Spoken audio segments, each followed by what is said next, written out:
Yamia wama departure wono. Wono ena wo che ade ma wo so nya bia ne wura mfin chatia. Sabe kan wo die. Anopen kwama wo ha. Ya ba bio.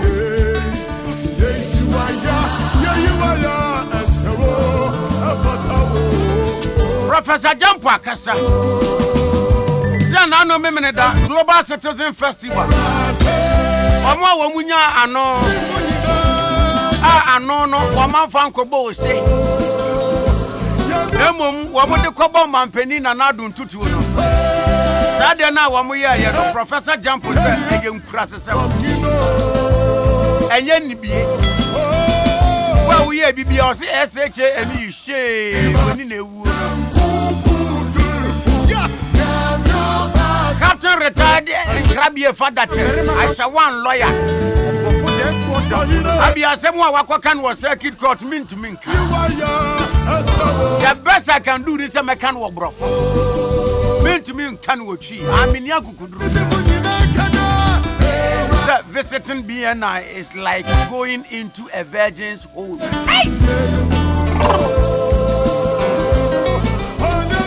Whether idiomatic expression or figurative expression, where you can watch you with the assembly.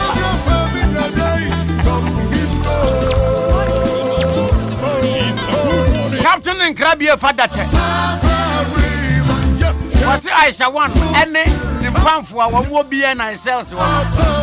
For no lawyer or person who am no among command. Neddy. Eden says, "Then over to be the atoton." And was say, "So on why I shall want lawyer." The person who I shall want a neddy no. As a sub may be person or wura minister and a mono and ram and casu and stretch babunu pulum palam. David Yakan. The sub may be person or wura. Virgin be kingdom of Enwanwa. Oh, to say dear, Ben may be an one sorry. Nayasa repetition Yokohama person wura virgin be. The black hole of the Kokutani. Captain retired in Krabie father and I can't you. Circuit court judge Wodi Ashawana Semna Kasimbia. Production and now you be my near Kohopa. Whatever Galam say no. Yes, do one gross annual. Ayanas what TV or UTV. Now who the extent of damage and destruction. What say ye Galam say, essay and sack. Essay and quiet bread 20 years on one. What women and new to me talk. None of rough. And to a cat, I am a new yeah, Assembia, I watch Ronnie Moore. Will be our year Christian, be attitudes of Sunday school, watching once a month. Now, may the Sasami a yafapim. Ade akasa ya ho tituni ya ho toso ye ni daso ene ya wura ehye wurade mu menu aba ma me papa wodofo wa ho toso we ni daso ene wo wura ehye wurade mu a wakwatibia ene ohaw bi mu wosuo fie wurade a bretenten nanso ase wurade aso esi ase wurade nte ase wate kura weyi nani won fi wumponu a wo pane ama waboto ama watoba ha ama wabamabu anopetie me obi di ne ho atwe wurade so obi ni da so a wo wiase mu na ye wurade sade David ka sa me mama ni so kira me po me mama ni so kira nuem me mama ni so kira epie ya toye etifini anafo a me hwehwa me mo amfiri beebi asasefo wurade ho ebi a oni David aye kolabo akasa asem wei What do you know? We are seeing Urade. Urade enim ni nachi unu obia. Na wakwa amane ani o ha obi mu. Enam all night mpaebo ne akomkire ne mpaebo ne atwea mountains. So mpaebo. Asre Urade se Urade mrem. Na so Urade mfiu. Enti ufi se baby edru de aye late. Late aye late. Oh, our daddy says egu no. What the compare bom say Urade fa hujim. Baby edru akwa toje ajenim wo court wa yasa ase di asemi die. Dia wo kan say Urade bad this time kra aye late. Urade na wonimu o. Asema esi wo adwuma mi nim o hwe. Bade de ba say ye yimedi. Urade na wonimu. Me bompa say Urade twitwaje me. They said, "Dear Bam, Urade, baby, I bedroom ni say, ye the letter of dismiss breme, Urade, are ye late? Oh, I'm for who what to be a oh, how a mania bim what bon paya say Urade say, Urade mejo now or mejo, men can say, why ye late?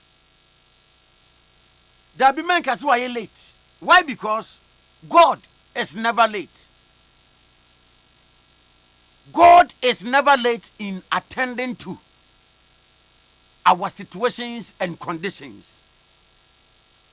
Rather, he comes later to make us the latest.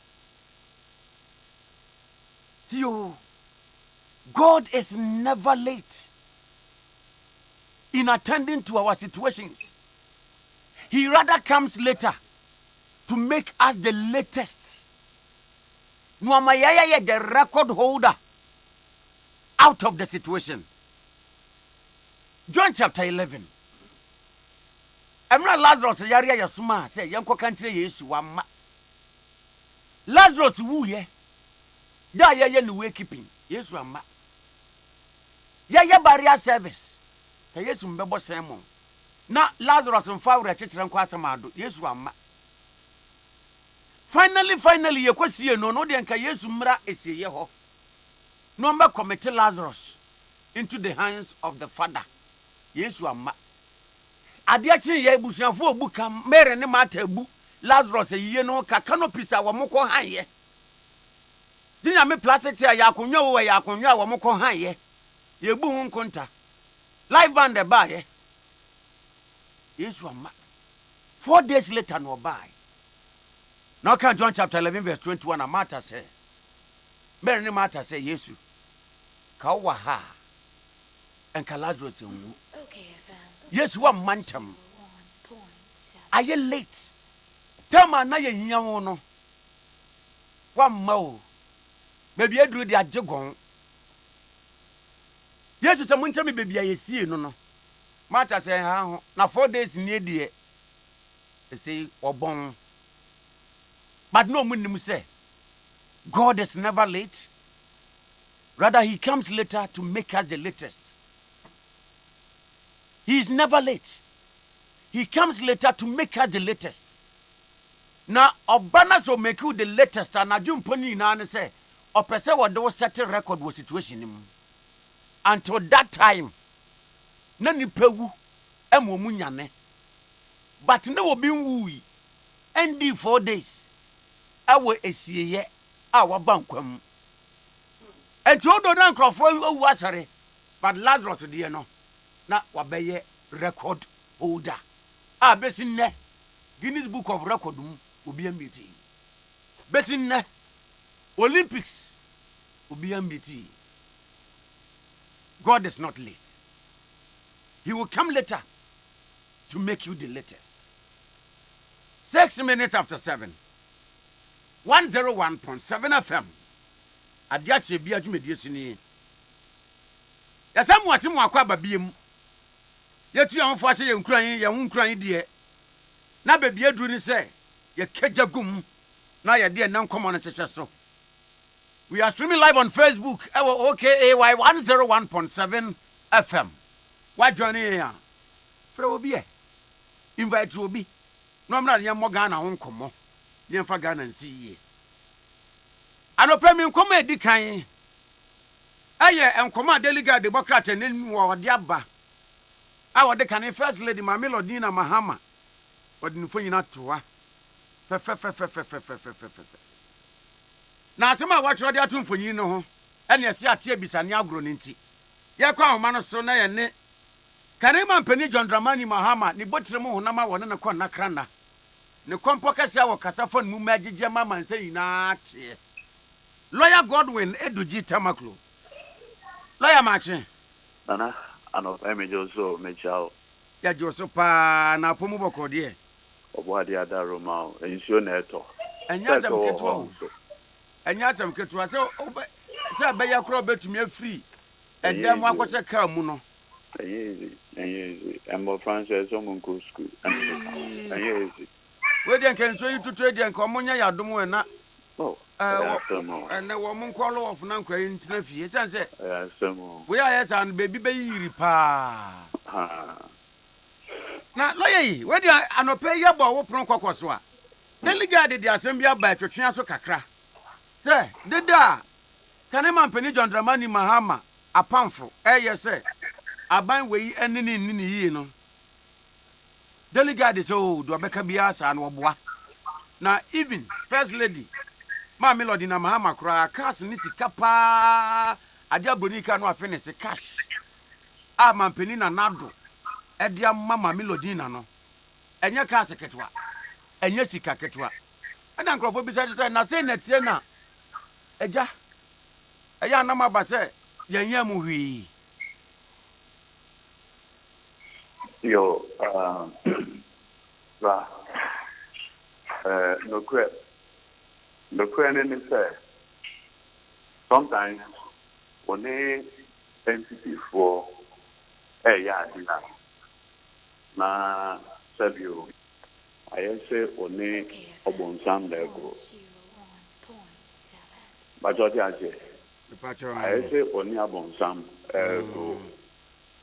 Unim Quaya Omesa Subio. Omoka we. Na we are no Mama Jaeno. No one can say you more question.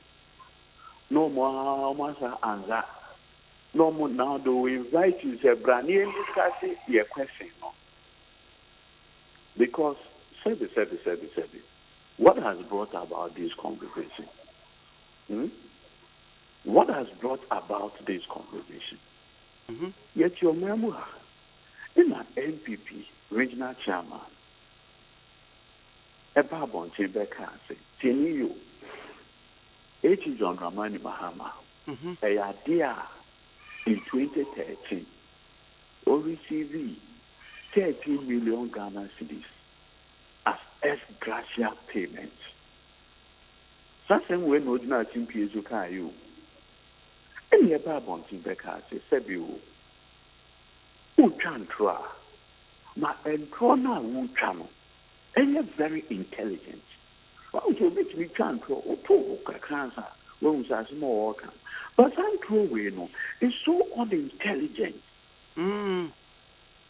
Because Oshe Abaya, Oshe Abaya, Abayma one Ghana city krana. A buy a mouth, even one fibia, you can trace it. It is a buy a mouth, 30 million Ghana cedis. Even the signature of the controller and accountant checker. Even evidence of voucher payments. It will make me trace it.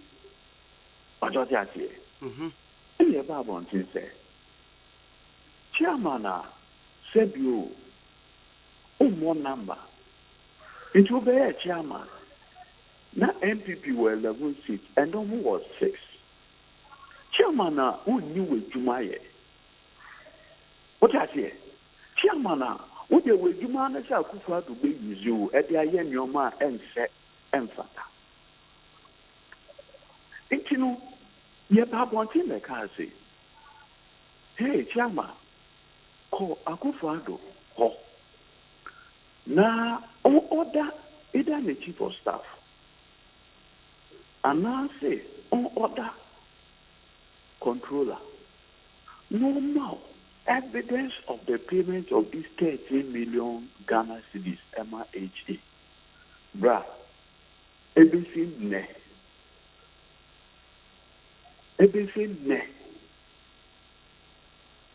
Documents no, a mabonting. Yeah. In fact, 21-day fasting. Still, a map. And they say, okay. In the course of this, and now, the same Abronian Babontin view said, to say, only evidence of 13 million. You cry about Babontin said, the only payment that H. John Dramani Mahama received here. 230,000 Ghana City salary arrears in 2013. That's all. In the two. And now, also, that be, even 13 million, no, yes, sir. Another 14 million has been paid. But you're telling you, another 14 million has been paid. So, say, or 13 million, no, when you want to dance here. No, I shall set another question. Yes, look. Sebio, ye mammy, chief of staff, mammy Frema, Sebi. A man I know university now or your MP or honor. When you be a Sebi, until so obey chief of staff. Now, Sebio, you walk a pa a manon. But what I said, now you walk a pa at the manon. Because Sebi, Mammy dear, Abadayen Kikahu. But obey a chief of staff, no. Wabe no who Sebi. Opinion, ordinary via Yajananka, our own come say. Why you come in water and one ma deviance, Casa Basa, only no crack. Sebi. In managing the affairs of the ex-president, until November 2020, there were 3 ex-presidents in this country: Rawlings, Kufuor, and John Mahama. Is there anything that Omayama H. John Dramani Mahama no Muyema Rawlings? Is there anything that Omayama H. John Dramani Mahama na omunye makufuana in Ibisae? Mami Fremo Parry, you know the truth. Meanwhile, when you come in our hall, and now, what ma abronye and then go kwai. Say, what your monko, now we yodo, monko. Now monko can and some poto and faji H. John Dramani Mahama. Lawyer, Obibaka say, and your first say, Obe dragging in nation say, and someone into no be any no. David, please. You see, what means a very consistent strategy with her approval. Very consistent strategy by the chief of staff. Why I say, yodo. Because, yes, sir. Sebe, Mami Fremo Parry, baby, I will do. If I'm not mistaken, she's over 70 years old. If at 70, won't mean can of prayer. Daben you now be can of prayer. If at 70, one who said you need pay kind of and yet no cray. Now we ye come a share. Not and yes, so for so. Fremo Parry or your chief of staff only say, the office. Emma H. John Dramani Mahama, PEX entitlements amounting to 14 million Ghana cedis from the time Akufo-Addo Behema in 2017 to date. Meanwhile, why you come among Crawford cancer and same fata? What will be the reason? Nana, what do you think will be the reason? It you know, almost cancer na ye ba bontin be can say, and you no correct. And now, TV3 for interview any H. John Dramani Mahama. And now, H. the two just say, NPP regional chairman, I could now work as something.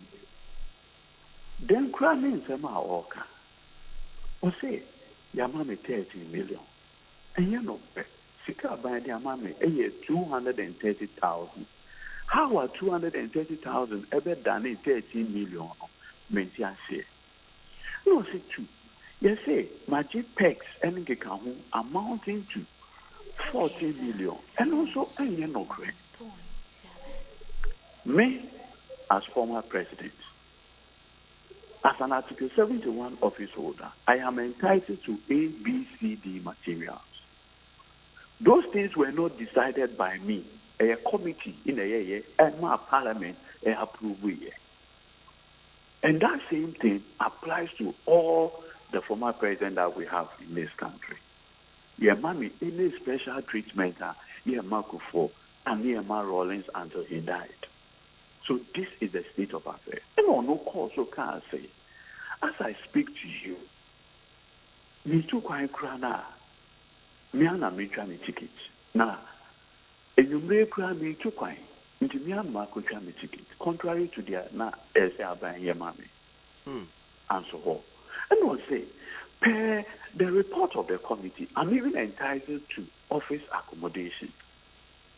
Or say, ye can say, Sansemo, in see ye be mammy, into me and Cassan Marco rented me office. And now, meet your hookah. And see, and 7 cars are here, they are bringing 4 cars, 2 Land Cruisers, 2 saloons. Ye can say, I buy and service, I buy a mammy fuel. Miana me yes and your man. Nana, what you will be say, Age John Dramani Mahama, and I am mammy, Yadi na, Lordina Mahama. It could not be can't say, I buy a man of shader. But what's ya, the so can? We are thankful, what are your software come? We are mini pa. We don't do the best at that corner, pal. And I didn't say I made a share tight corner because Mr. Papa who super or Tiano pay. What I did into or the marking scheme let their tour or mark you. Mama, what say, your mammy Lordina, I could not be a say. I buy a man a shader, and I could for do man a shader, baby sir.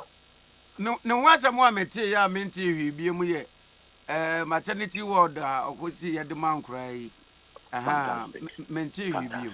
It said you daily guide, what are they responding to? Daily guide is not interested in finding out maybe Ghana 30 million. Omankasa now on normal set a question I'm mom. Now me have been fortunately me. I have one guys and your mama. The other day me sham me so fortunate why come who looking very nice. So diabolics no one guy. Mommy Lordina to the baby on the count. Now the not of front page. Lawyer, be not daily guide according to the INT, your baby. Kote wahi. And you can consent here, kote wahi. Miss Nia brother, fortunately, me. That be in what to see a mammy Lordina, I could not be a cafe, A, B, C, D, and now 80 John Dramani Mahama. In all these conversations, when would you have born a year reading that? One thing about 80 John Dramani Mahama and the politics, and then they say, on your politics with the wives of the political opponents. On yes, our politics, no. It was here, who they share from the time I obey MP, Wally Bamboy, obey MP, be a deputy minister, be a vice president. What is so about the political opponent reading that? Maybe so. What will be big crazy H. John Dramani Mahama could not be Abo, your mammy Rebecca Kufado Dean brother. Never. And he always insists, also look, the wives of my political opponents are outside our political engagement. a strict instruction Homa. It was from why politics are based the wife of the political opponent or Moguti. Would you? Before the 2016 election, I could find over the PSO. I can show a bit more years or much contracts and get out. Inti, Yamami Lodina, actually, a complaining Marco Kubaco. So, Madame Fonenana, that I know your position. We say, who enemy could in Anyasam. Who enemy could in a aim of politics. Means now, baby, as Lodina, Makam wasam, as I could father that. It is as someone who could now want to so kind. What is the basis of that? And I'm complaining about up to date, when you say Nanado, won't mean providing one evidence about that. What kind of politics is this? Lawyer, no, people say, okay, admitted. Mami Lodina Mahama, Enfana non tunko moimu binti. Say, Nikunukra, we're raising an issue about the wife. But we say, no, Nana, step by step. What will be say, H. John Ramani Mahama can say, Abaye ba yeno. Said you, 1, 2, 3, money reader. Maybe so. That be meant to be there. So, what question are we answering? No, maybe so. What question are we now being called to answer? Emphatic, say, abandoning. H. John Dramani Mahama was clear. Okasa that day, Obonyoma 4, also 1, or no Johnny tickets. Up to date, are buying and contradictory. 2, or say, he is entitled to an office accommodation. Menoka say, oh man of office here. How many years into Akufado's presidency? Are we not in the 6th year? Two son are more no crowd. Look, let me tell you. And now NDC wa beemu. Now one penny for the office accommodation because it's provided for by law. When we say on one sending the architect, a moment be bia emano. And then let's change this place more. Let's do this place more. Let's do this place. That is how you treat your colleague. Lawyer, now when I will be back, I say, where do I room? Hold on, sir. Just a few minutes. Yo. And now, on one Kasaka say, you domestic staffs, they are entitled to some payments. No, can say it is not being done. What was I buying to me be contradictory? Okay, yeah, my chief of staff, Fremont Parry. When Mr. Samuel, it is not happening.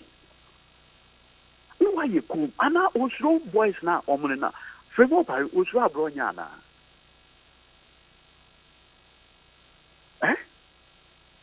Fremont or Parry, yeah, mammy. Usra Bronyana.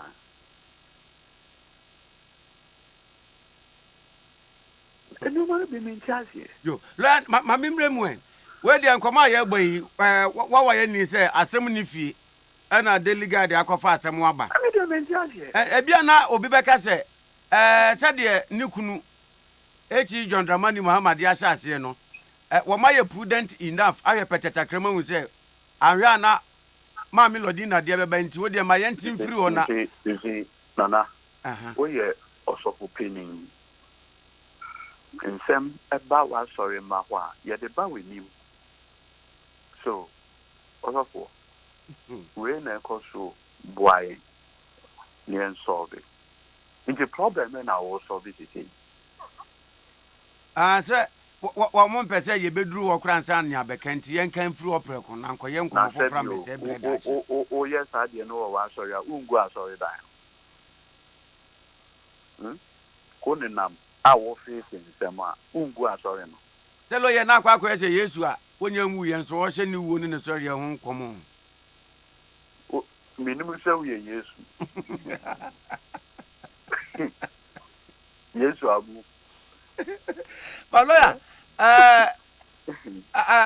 young fan say, as a munifi, delegated the Abba. But does that relegating Comono into oblivion, say, Ampa, Mammy Lodina, Yamano, two brand new vehicles, Toyota Land Cruiser V8. Almost a man of that. Ah, the president made available two brand new vehicles. When? August 2021. Can you imagine? Akufado Beya man penny that 2016. Then all my way no that after 5 years. What a shameless government. What a shameless government. And you have the guts to even give this to Daily Guide to publish. What a shameless government. Look, the other day may come be so Mr. Aban here would be so useless I've never seen it before. And you have the guts after 5 years what the idea of my Daily Guide say and publish it. One more idea is your man penny there or coach stage yes in who. Professor Jampo said one more years, I can no many me. A young criticism. Why? Professor Jampo. But why? I am professor. Lecturer, I will Legon. Or trading. Oh, the lawyer penny and pa, Professor Jampo won't in the dinner. No, minimum, but me, one want to say, ordinary, no, I bet you something with. Oh, Professor. Well, Madame Funso. One can you? Oh, Prof. You see, sometimes, it's my head, you. Prof, would you one day and there's all best uncle Friday? Oh, cry, can say, you. Or lectures, you talk for. I buy Shika or Diomokaka on ye. It says so bad, you no homo. Shed your own and I'm out. I think I want to ask you Facebook say mobile bear strike. You see, for union for I elect to say the Juma be normal. You see, said you, how me will. I am not excited. Say your man penny ever go program. Na Mabu warning kaka. I said, I'm not excited. Do you know why? Because of the office he occupies. What I say? Because of the office he occupies. But you see, Akufo-Addo has made it impossible for himself to be respected. One man is so impossible, sir. The youth of this country will respect him. I don't know. Yo, you see, Nanamu, I don't know who you are in terms of that personal relationship with you. But Nana, Sebi, who were parents, Abusia 4, are almost depending on you. If you are bosom bia auto, if you are diabetes in grow, blood pressure and grow at the more one. You will see the current state of this country. Nana, so ma, na also no pa. School be in JBI, no pa. Our parents and young people, the kind of thing that they are going through. Now, a man penny, every now I can send them of friends, a moma kuma abre abafono. Or cop international stage. Russia, Ukraine, COVID-19, Russia, Ukraine, COVID-19. What we say, Nana the Danko Kupado, Ejna the Biaka said, as a man, I accept responsibility, but I am doing A, B, C, D to resolve the problem. What is that? Now, maybe so. What is that? Look, said you, Nana, maybe a way. You're the head of family or a museum. You are responsibility to your wife and children. And probably also, yeah. Or maybe so say that you go to school, you pay school fee, you pay card your cotton yama. Now so,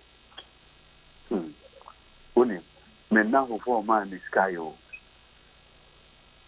Men now for man is sky. Would the devil also, yeah? Who blaming one person or the other for personal challenges? A time will come. Oma even will be with you, even though you are the head of family. Look, Tanzania Echo also our independent school in Global Citizen Festival. All this while, we can't even show. And Kofua also muntu akufado from Air Council of States forming the Kahon. No crano, Omon can't genu. The advisors, Omon can't genu. Oma create the FN cocoon. When my dear FN cocoon. And I all share cocoon. It is the echo to our wanting on tape. They have closed him. It you know, realities are gonna for a go through no only, and he doesn't appreciate it. Look, could you even say man proper national security? They would have read the mood of the young people who had gathered there, even before Mampini Bekohono.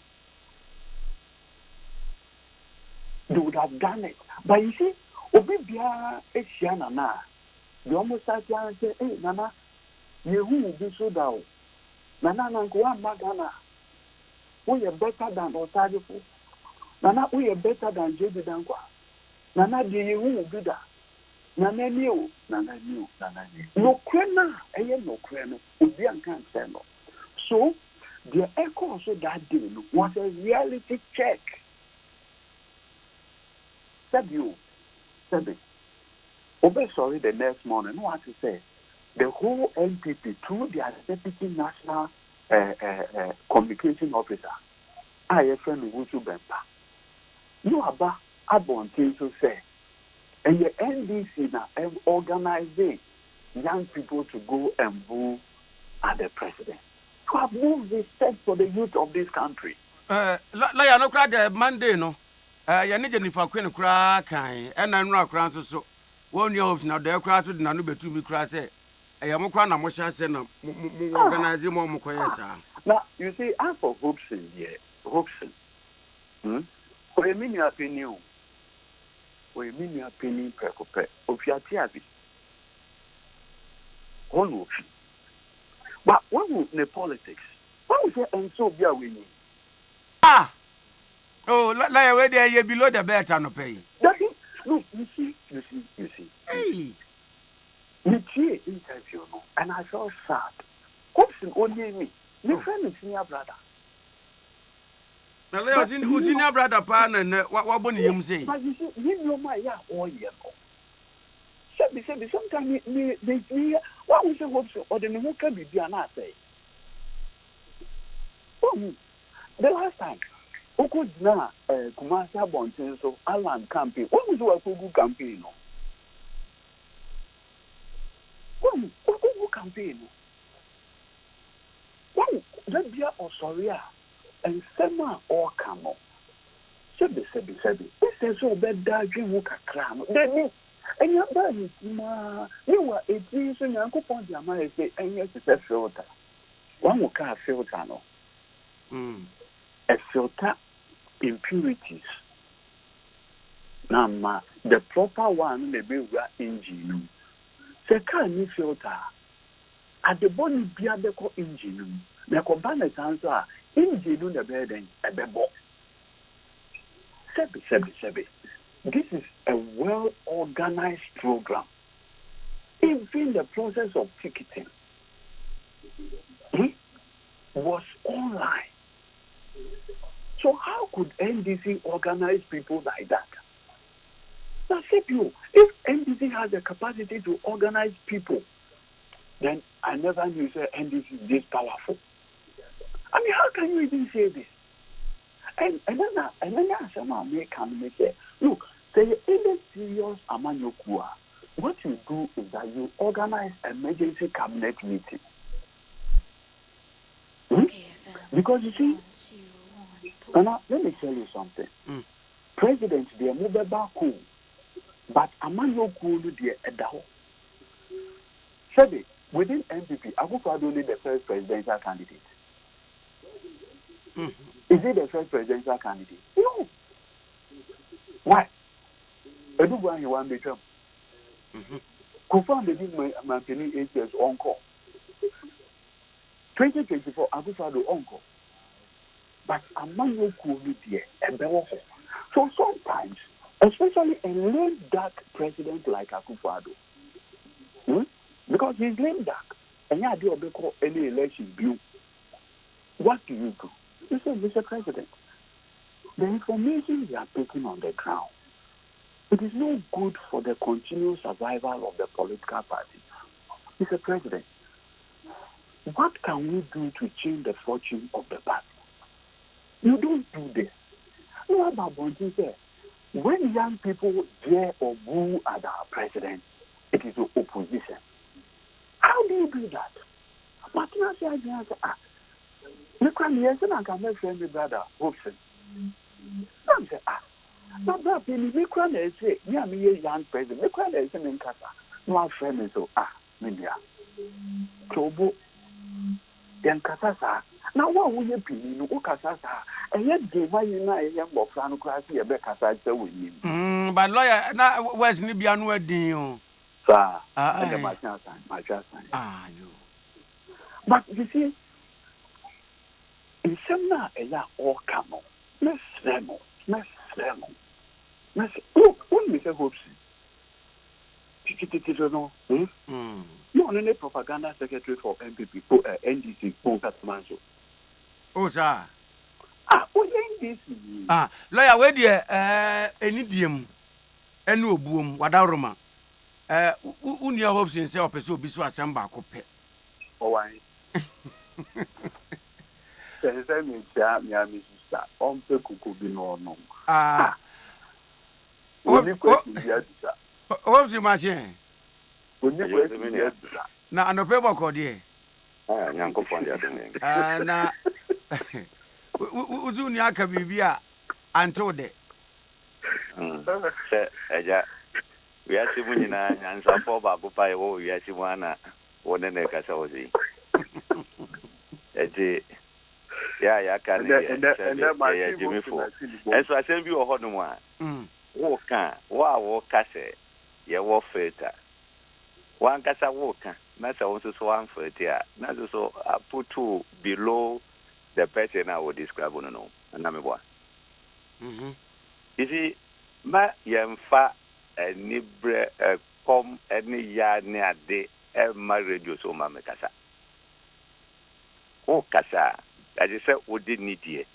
Edimai, what is said, Macassa, Eduja Cassa, Mamma Berespono, Amadina Temda. And you know, quite not young one said one pa. Those kind of things, you know, maintenance. You are a lawyer. Nana, Cassa, Nana, yes, Nana, yes, lawyer. Nana, lawyer. Nana, I'm not praying. My hopes, they will say. Or no, they do not simply so can't say. And this is for our body, or both anything, Sadek, and Kikaho. Genaso, Meba, what did Genaso, Meba, or Genaso? I had a movie, Moye, Nipase, Grofobiana.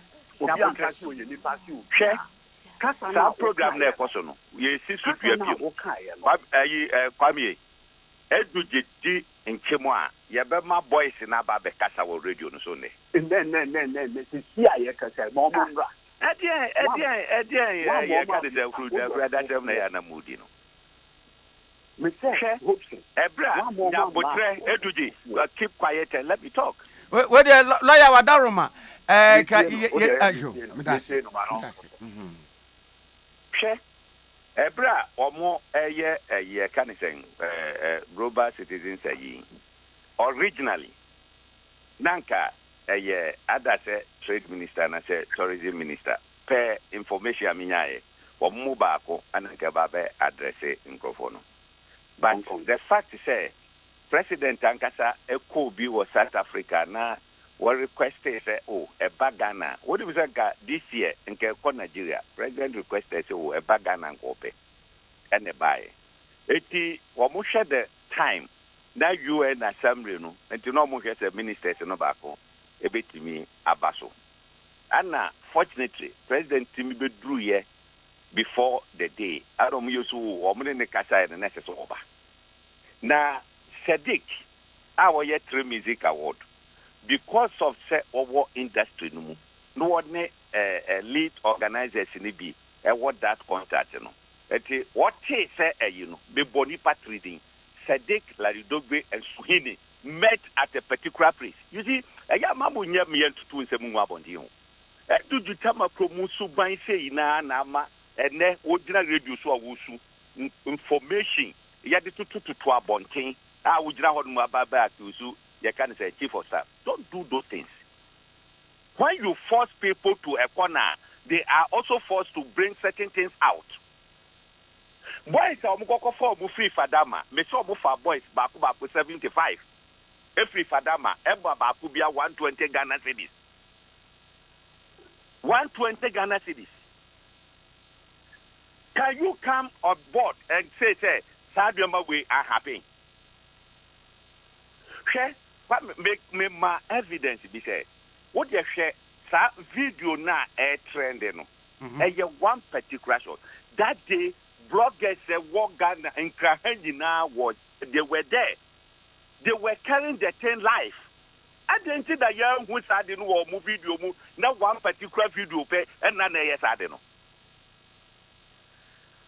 I am mama Ghana for and any idea Number two. Now, or about Lordina Cash. I will be such a campaign. And I'll catch and say August 2021. Was it wash? Edu Jitama crew ni real fish. John Mahama a free office. Car was a Sakoye in our buying Jaimano. The Rebbe. Car was a Sakoye and Lordina Diangaho. It is a no Jina Hodmogano. Mombo by moi. That you can saying former President J. Ekufo Generation report. Excess agency, Yamakasi in the and this what is a Kukwakasi in every day. Woman, what is a casting in every day? Officer or fire or man Pamun and Frim. And you say in said your Mahama in Nipasing J. Ekufo. Nidin President Ekufo Dubai. John Mahama Casa or the coffee, what is to be Epopatati? What is that? Reporter, you can say committee a Kufado at on a monument. I almost say, what more will say, the president be no qua, a young nana cast in 70 a day, a year here, Ninia Kakikahuntino. This time round, yeah, more cast from the pool of a government, pool. If you talk a brand new mawa, it did 4 years, near J old one no Abapu, near my brand new ones 4. Nansa Bain, Edna Echenwe. And John Mahama Echo, what in the category? Che, and you know, ya recommend this First Lady Cash 2. Former President Cash 4. In all, a 6. Go to John Mahama. Your mother brand new Land Cruisers. 2. Brand new pickups 2. And a saloon 2. Saloon 2 no a Mercedes Benz. Over the ground, my baby, to contract Ghana for say, and at the end. Eh? And also free. Now, why you could tackle, I see we said the whole Ghana, Yawodia. What do matter move? It will not have my first I like a bit. Lawyer. Aye, I feel the way. One say, I'm Raminia, the senior brother Hobson, who see NDC as propaganda secretary or journey MPP. No, a best is more mamma and say, 1 year and your manner, maybe I ain't need to. Because, said you, and yes, sir. We started communicating my MPP from 2007. No, but now we are propaganda. From 2007. So now we are propaganda. Non-starter. No, but me say, not in doubt. Me say now we are propaganda. It's not about that. What I am saying is, someone may cast a John Hammer. The man cast Baku 6. You know that is what you should go about. But why are you telling me what I know? Nana, I don't know how I'm going baby. Lawyer Kakra. Exactly. Okay, so some are come on and some are no can and actually. First of all, what means now radio show? ND and Tro and Sa Larry Dube, Sadiq and Sohin so. It's unfair. They say, and yet, I catch on me, some because I'm comfortable free Fadama. And those boys, you know, I know some of them. They gave them 120 Ghana cedis each. Me claim there, Yakofo BC Fadama. Hope Sinankasa not now, and Wabuni team, and walk on and say, wow, look at this. What is beautiful? Look at this. And then I will come. I mean, mon frère Cedric and Fantoso. What the heck? What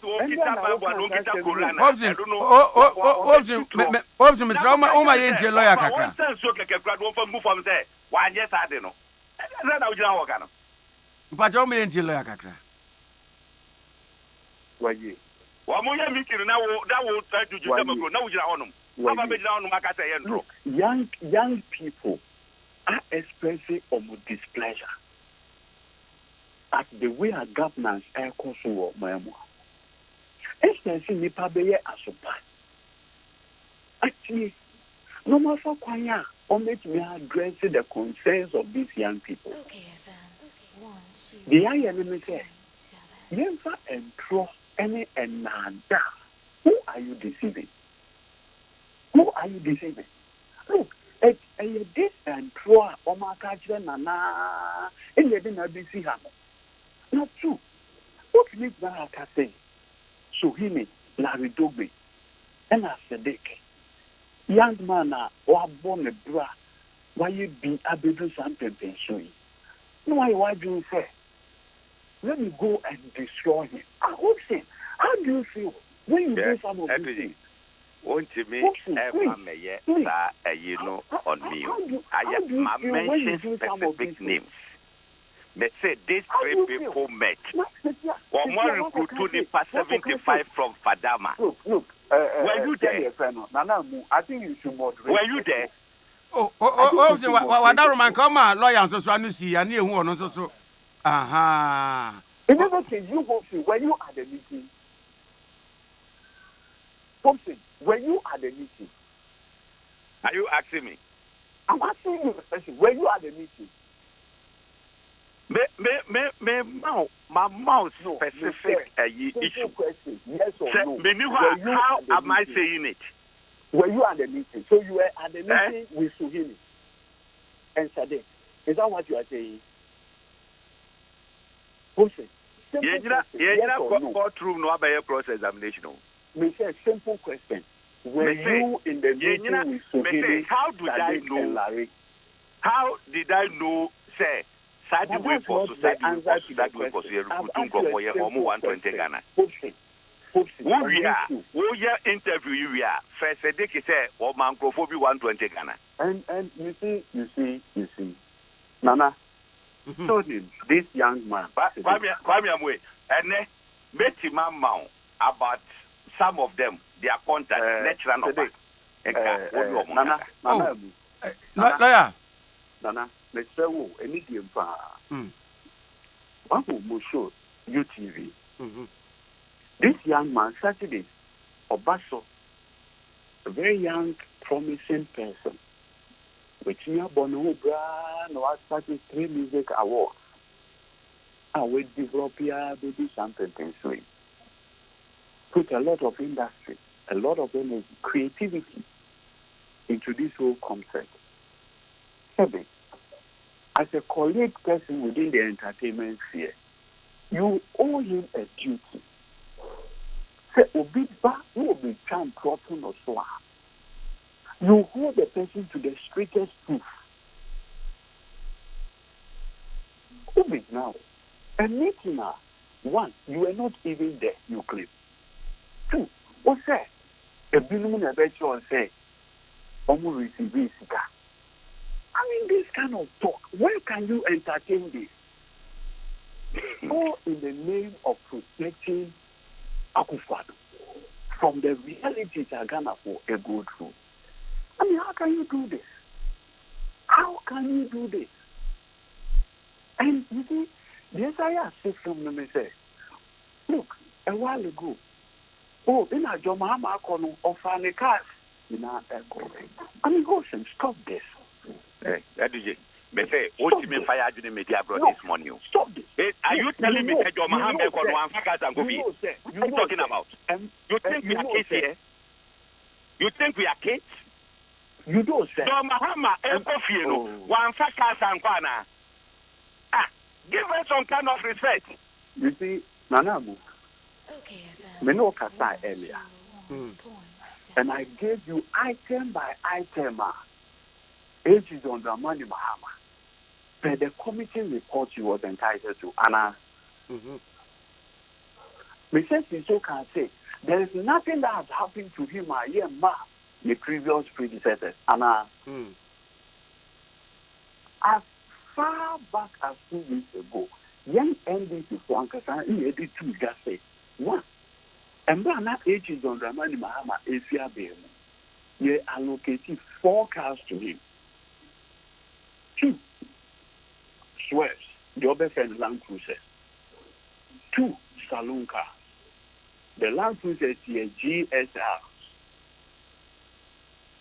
And 2 cars for the national security details now on Mobeno. In 2018, cars may break it down. The office wrote to the presidency for replacement. Meno can say, Oman replacing cars now until 2021. 2021. It's the 80 John Dramani Maham Kasa, I got 2 new vehicles from the security details. Until 2021, Omuye replacement. Look, it was just a few weeks ago, less than 3 weeks ago, Nana, in a buying a contacting a logistics officer. Say, Omato, 2 new saloon cars. Since 2018, Omato 2 new saloon cars. Now, Oma allocated to the office of the former president. Okacho said he doesn't need it. Hey, did you chatro? Who did tro? In fact, who did Frankasa? Last 2 weeks, he almost deliver cars no. Because he told them, say, the 2 no what on they were operational. They said no, they will deliver it.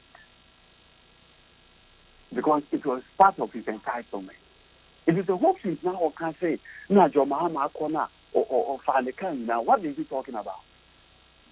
In any case, Kwame. No basis is here. Kwame. It is on Ramani Mahama. What is not the Yaka say, Abai man a kada? Nana, maybe so. Who yourself for maybe so. Man, find no blackmailing. Why you so for men fan blackmailing? Please. No. Or you so for men fan blackmailing. Sasa na mukika no munjai. Why you so for today? Nana, sorry. I don't hold moody throne. I insist. I said you one and over course with you and I can't swear. Now can't own swear by the Bible. Sorry, you hold moody throne. Ever be blackmailing so so for. That's now. Maybe so, Nana. What it will be that say? 80 on the money Mahama could not be. I can say I buy a man a card. Maybe so. Simple question. Maybe so. Shame the devil.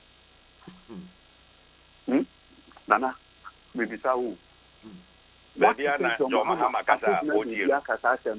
shame the devil. Mabon somebody wound there. Also for who should enter with you, with your mabon somebody wound there. What is that? What would my member Mokaka? What is talking about? Look, we can do our governance. They say, look, Nana, we're going to open in our say, and no one will be drama. They hopes in what kind of politics, no? You come.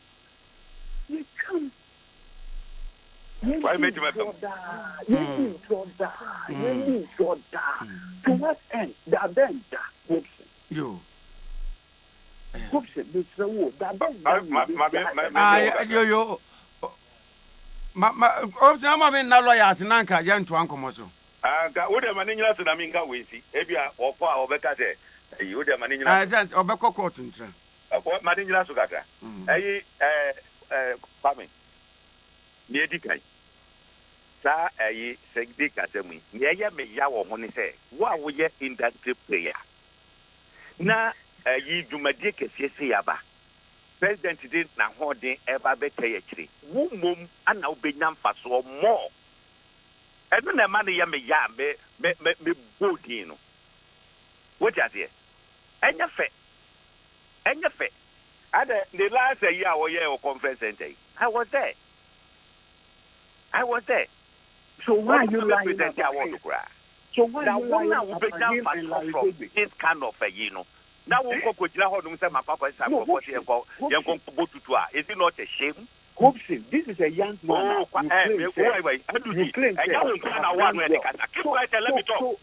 So why are you doing this? You know, let me do war for him. So why are you lying about him? And you won't go war and no, I had the kata. Yanko boy, no, maybe cannot activity so no, I didn't them to settle your wood and I didn't them no. So allow me to speak. And Trono. What kind of arrogance? No. You are lying about Larry Doby. You are lying about Suhili. You are lying about Ade. And you are continuing. What can I be Bermuno? What's a big getting? My getting up what can say. Why are you exhibiting this kind of character? Why? What's it? Are you, Kwame Amoh? They are Mekano, Bijanaso. Say, by the year, what I hear one at every way, or make the radio so one at every way, say, one corner.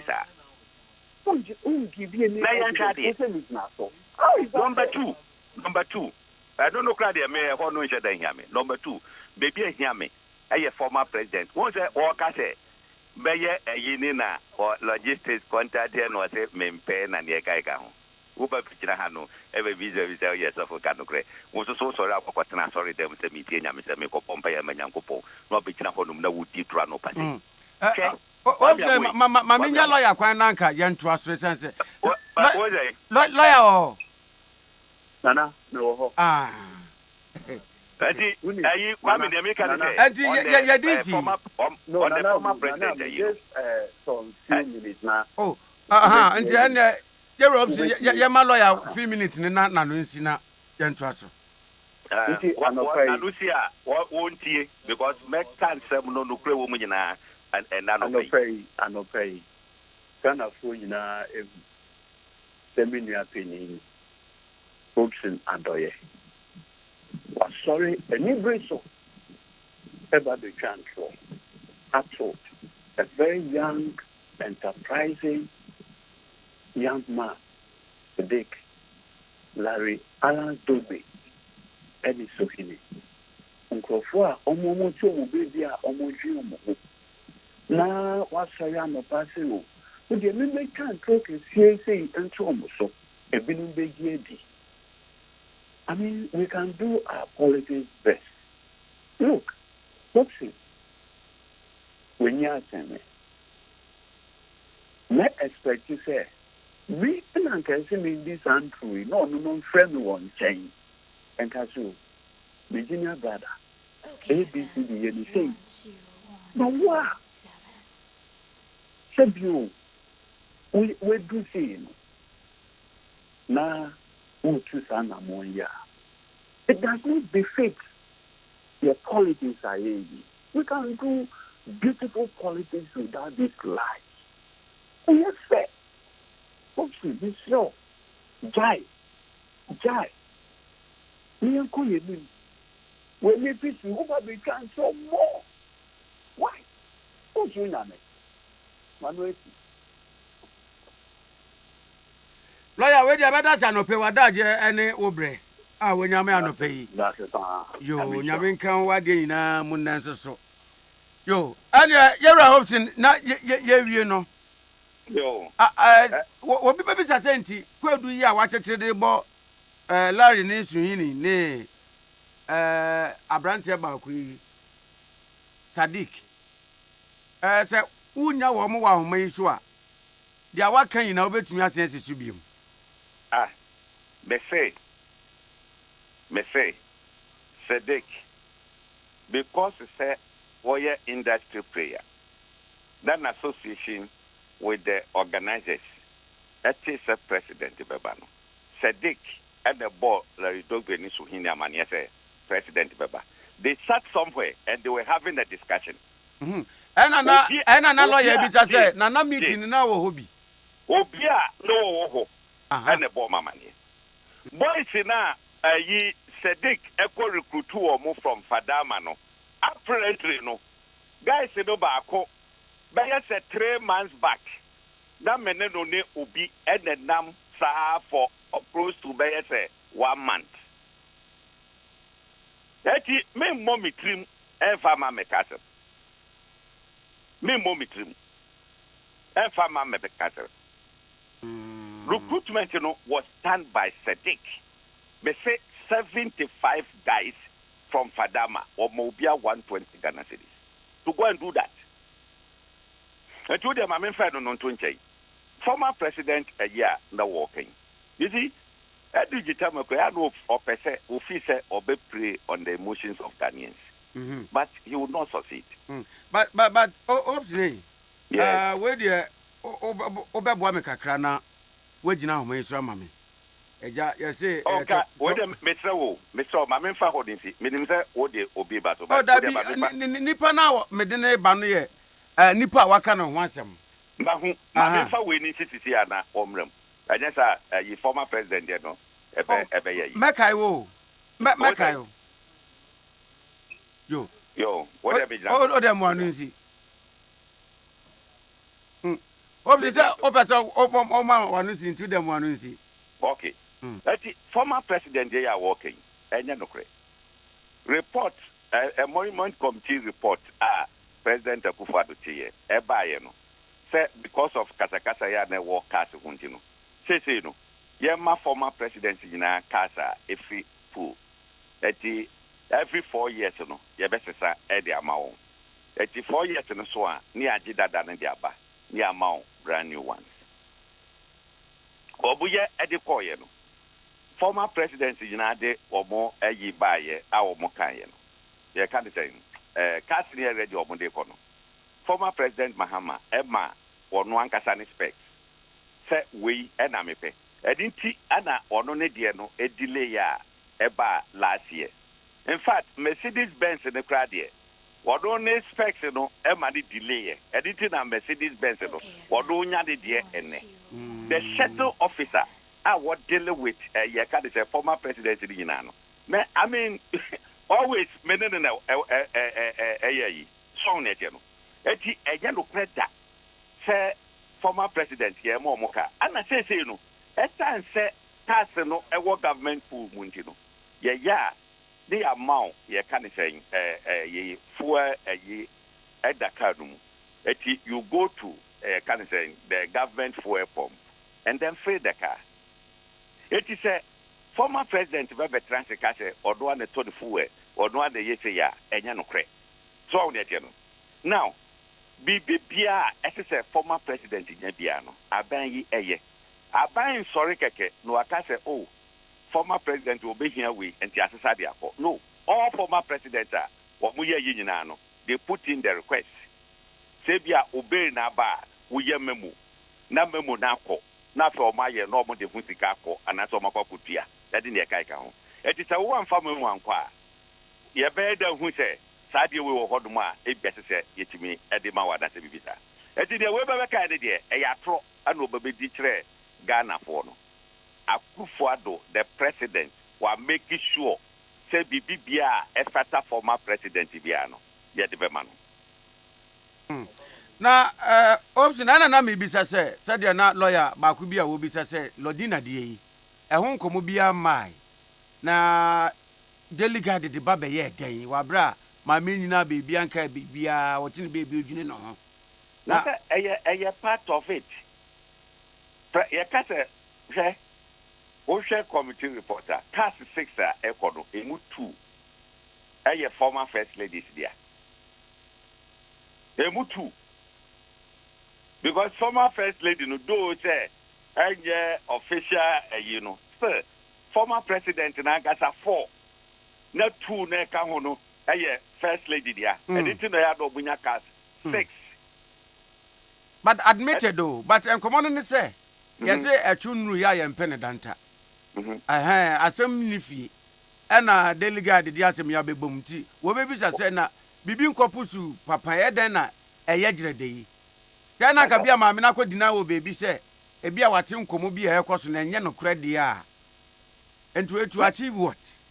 Nasa enkomo efina abadi former president Kokoye in the interview say abai hwe no abai manahwe no adai sabuso minhwemu eti delegate inside here the hwehwemu hu say ebia say this kodo na ba beto abondia I don't know adai dire say eduji say ne koko abai hope so we dia obeye madum kakra no pei na mesre say enkomo ya ye twetwe yi enra me no bo ho nkomo kakra no pin so o de kakra betum na yema baba Sadiq nso kwan na obenyina ajade ne bre egina so etie no yeah na se bre so na se opese okasa na no problem o de bi tie no baba mache good morning my dear kwacho boko de oh you are boko we de ya se topretune yen kan nu etia o se agro ye de wabra peni ops na do ye wa homa no so enra ye ne bonkomo enra akra na ne ye pewa na ye nyan ena no penso nkomo bia ye bo asan so abam se na no global citizen festival no nipa no a ekobo mampeni ntutuo ehuru no ko edu aba se ye wo ene afoforo mienu bi ena mogada boys from Fadama mamo omkoye sa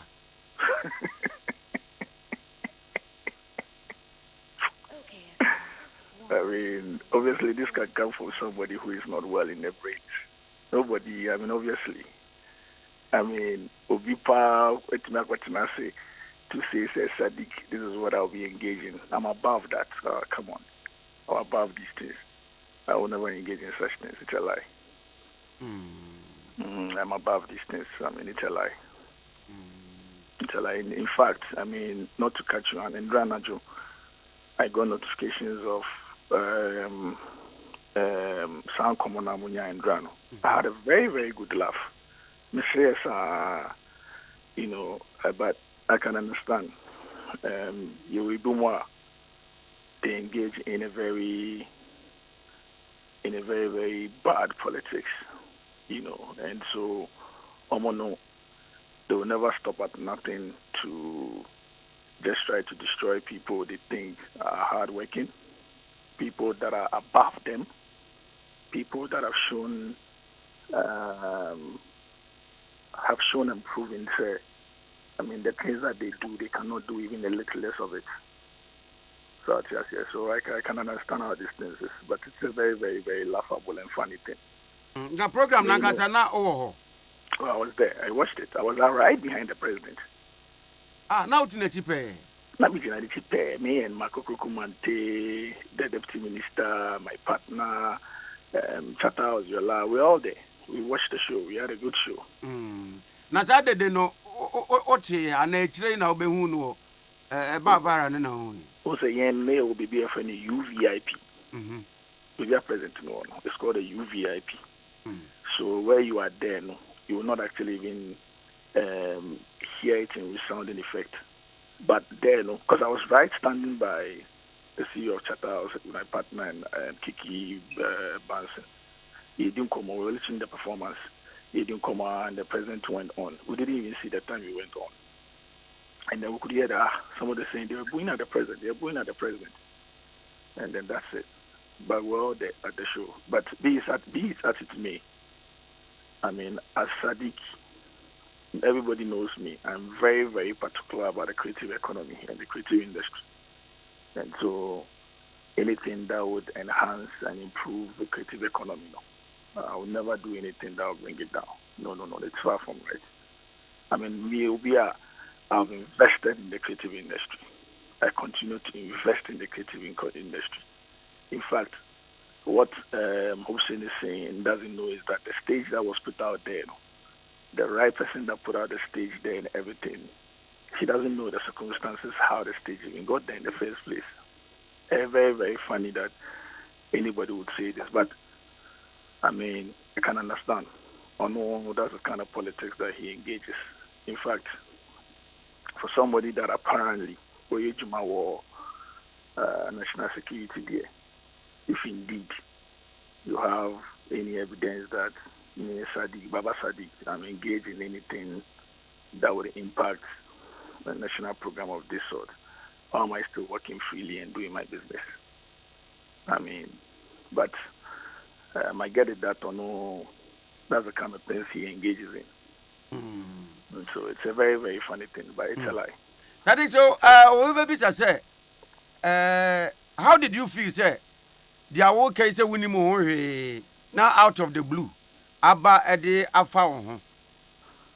Well, in the first place, when I saw it, I had a very good laugh. I forwarded it to Mimi lawyer to just take a look at it and give an advice on it because quite clearly, they are true. I mean, it's a plain, bare-faced lie. There's nothing, absolutely nothing, I mean, connecting me to anything, And like I said, a lot of the conversations around the booing Pono, you will see it from the next day Sundays when most of us saw a lot of the videos, even though we were there, because I was in the UVIP. So it was just as somebody would say, oh, they are booing at the president. I was in the tent, right behind the president, So, and for me, everybody knows how big I am about the creative economy and the creative industry. I make investments into these things. I'm involved in a number of projects, and so as a young man that has come up, made investments in industry, continue to make investments in industry and society, now will be up now also because of the politics, the style of politics, Papa Sadiq. So I look at it and I'm like, well, but of course, in Book of 47 hopes in there, that's the kind of politics they engage in. I can't begrudge him. I would wait for the lawyer's advice regarding what we should do about it. But I'm going to say it's a lie. Oh, I mean, it's come because it's a lie. And on the scale at which it's going, because I've seen another video yesterday as well. So it's beginning to look like it's a consistent thing and an apparition. Looks like he's repeating it again. So I just say now, for such a person, and to actively make such a lie, it's not a good thing. So I just say it's not a good thing. Like I said, I'm a young man that came from Obia Namibia will know, sir. I've never hidden the fact that I'm from Fadama in the Kwaito Central Constituency. I've never hidden the fact. Everybody knows me and how I'm related to Fadama and the Chief Imam. It's Obia Chibia will know. His wife knows me very well. She knows the kind of caliber of person I am. His wife knows my wife, and she knows how particular I am. These sort of dirty politicking, I'm above that, to be honest. Now, over the weekend, I meet you interview on YouTube, head of music. Yeah, I'm saying, the Nipa. No, about my office. Yeah, and I'm catching the Nipa, what you assume was to promote Ghana music. Now, I quit, and BBC for the win. Who is an attempt by detractors be to heap damage be on your reputation now? Oh, I don't think it's attempt by detractors per se. I think that there are some people, that's their style of politics, so I just say. And obviously, my connections with NDC is something. Last in 2020, everybody knows that I was a spokesperson for NDC on tourism, arts, and culture. But beyond that, nothing stopped us from advocating for somebody like Mark to be nominated as deputy minister. Beyond that, even working as a fencer, I make investment. Year of return, December in Ghana. Some of the events Ade Akye, or how do you say it, are events that I founded or events that I work on. And all of it goes to assert Ghana's positioning as a holiday maker spot. It's everybody that knows Sadiq knows I am particular about an trust them and everything. You will never get me involved. I'm never getting involved in any of these things. To trust them, trying to destroy. No, what would I gain from this? I mean, to be honest, for what reason? To what extent? And besides me, I don't even engage in some of these dirty politics. I'm a young man with a silver lining of purpose. I'm a young man that is hardworking and focused. I'm a young man that within 15 to 16 years, I'm just 37. Look at what I've built. Built a TV station, run awards, created Wonderland Festival. I continue to impact my society. The things that I do in Fadama and Abeka consistently for the young people and what I'm looking to do in the future for Fadama and Abeka and Yokwakwe Central, it's not in doubt. So we were going to Paul, Wabano Abe Chantro, I mean, come on. And then they say, 150, we've got the evidence. If you really got any evidence that somebody is engaged in a crime against the president, against a national event, you do so near Kano, particularly where you work with the national security. How come by now nobody is inviting to say, well, we've got a suspicion reduce, so now can reduce? So what does that make you? Does that make you and this is somebody that's supposed to be a respectable man. This is somebody whose wife has actually been working in industry. He could just speak to her and she'll tell him. That's the kind of person I am. But at the end of the day, it's become a political scoring game for no. So the kind of Chania Budin Baba Sadi, come on, I'm above this Hobson. If you know me too well, you know what I do, and you know the sort of person I am, you'll not actually even draw me into some of these things. I am above this. Oh, come on.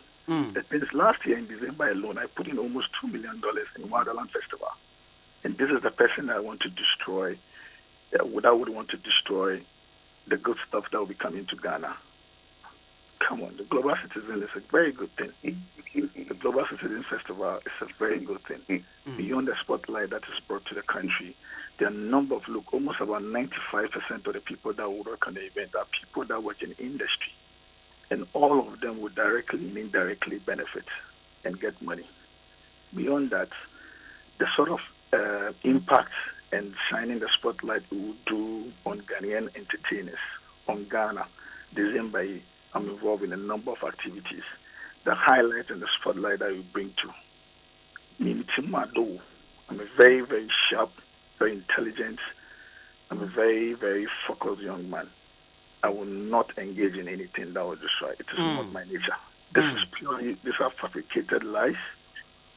I don't even know, I don't even know a single individual of anybody that has been involved in the movie. How would I go to bring 75 people? Where are these 75 people? In Fadama. Now Fadama for no, only for sir. I did that bad. That's where you would go to know. Fadama people are very, very law-abiding, respectful people. same as my people in Labaka, same as my people in La Paz. I mean, so really and truly, I don't know. Sometimes even when you look at them, you think, well, this is supposed to be an elder. This is somebody that has spent some time in politics. But sometimes you look at it and you wonder what is going on. Wrapping up, hopes in a doye ewa manoswa. Minim se bi obepese obegina so na wetie ne kakra. Thank you. Hopes in Martin Bium. Martin Bium. Unu aketwa se obsepa se we dey mamon for. Me catchra we say. Onya information o me tell as dogbe anasumi. I was not there. But obi ohono no akatre me. Guys Anyanza hopes na anyanza nipa ne boa wo so boa o. Be say nyabotre. Te aden nipa ayi nyina beboa. Obi aye wo say nipa ne boa me so me boa fine. Guys orikutu wo mo no. Wo ka wadi na ni nyina. So Sebinya the voice what the voice in the kasa how they should go this and that. Sika obema omo. Ye nyana se ye be born radio so obey okay. But ops no one na fe na obenya. Me say I said na bibisa. Me say what ye okay what say wanka et ye born radio so obey okay. Voice no wo. Na we are saying na who say. Voice no wo. What they see. Anna, we should also lose sight of the fact is that yeah, call no man to 2 me can say you me say bibisa na say ye boa obey okay sabe me no any problem me shada endim no personally sir true Kwame make us no be say near me ya Emma be cabin says, Sedik, industry player. President Didier Dumois, investment beba or no ever yet direct beneficiary. Mangas are them. Obviously, Uza, Yabon Common also been a boa manio. Now, it's only a new say beyond Comobono or my voice in Yabutra. And then can you voice and one? May say, Yabutre me.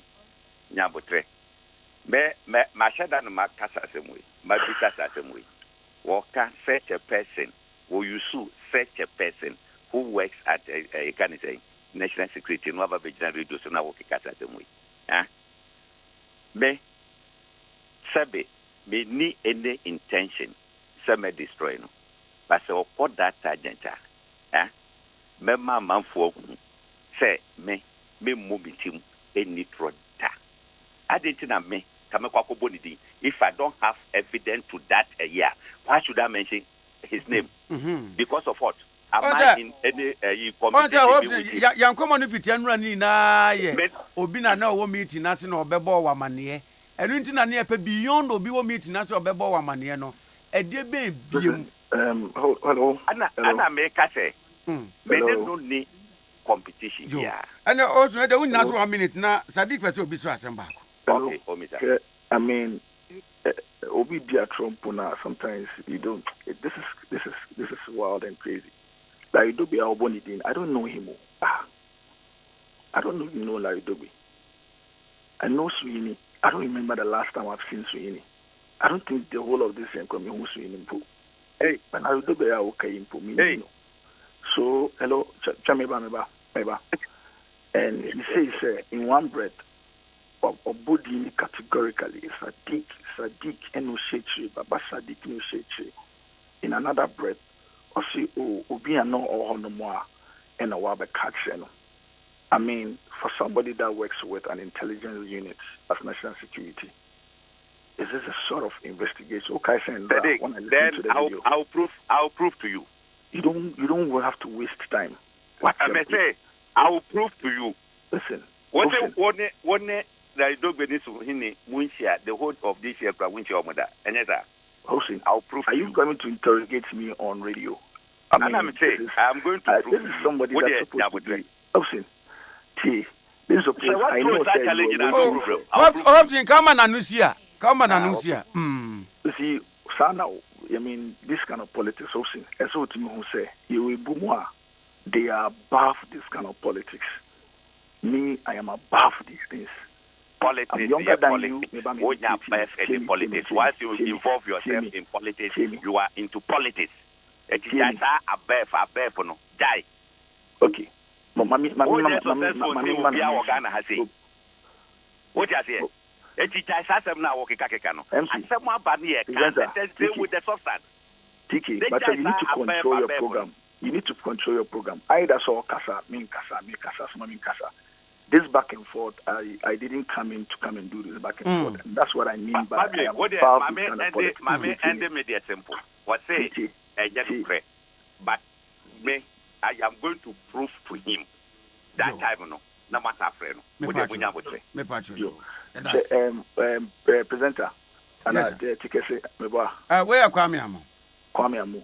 You don't even need to waste more time. I can stand on the line now. And technology about so what's evidence now on forward on your WhatsApp here. I don't even need to go up the line. Now boss evidence he doesn't need to go anywhere and come back.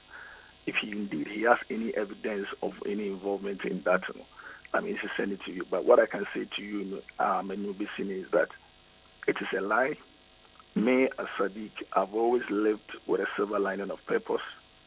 I'm a positive person that goes to do a lot of things that enhances my industry and society. Me, the Maya Mami industry, it is there to see, everybody sees it. The Maya Mami society, Abeka, Fadama, La Paz, Nyamecha, in Dukaiki Central Constituency, it's there to see. The Maya Mami party in NDC, it's always there to see. What I'm saying is that as a young entrepreneur, I will not get myself involved in sits back and forth.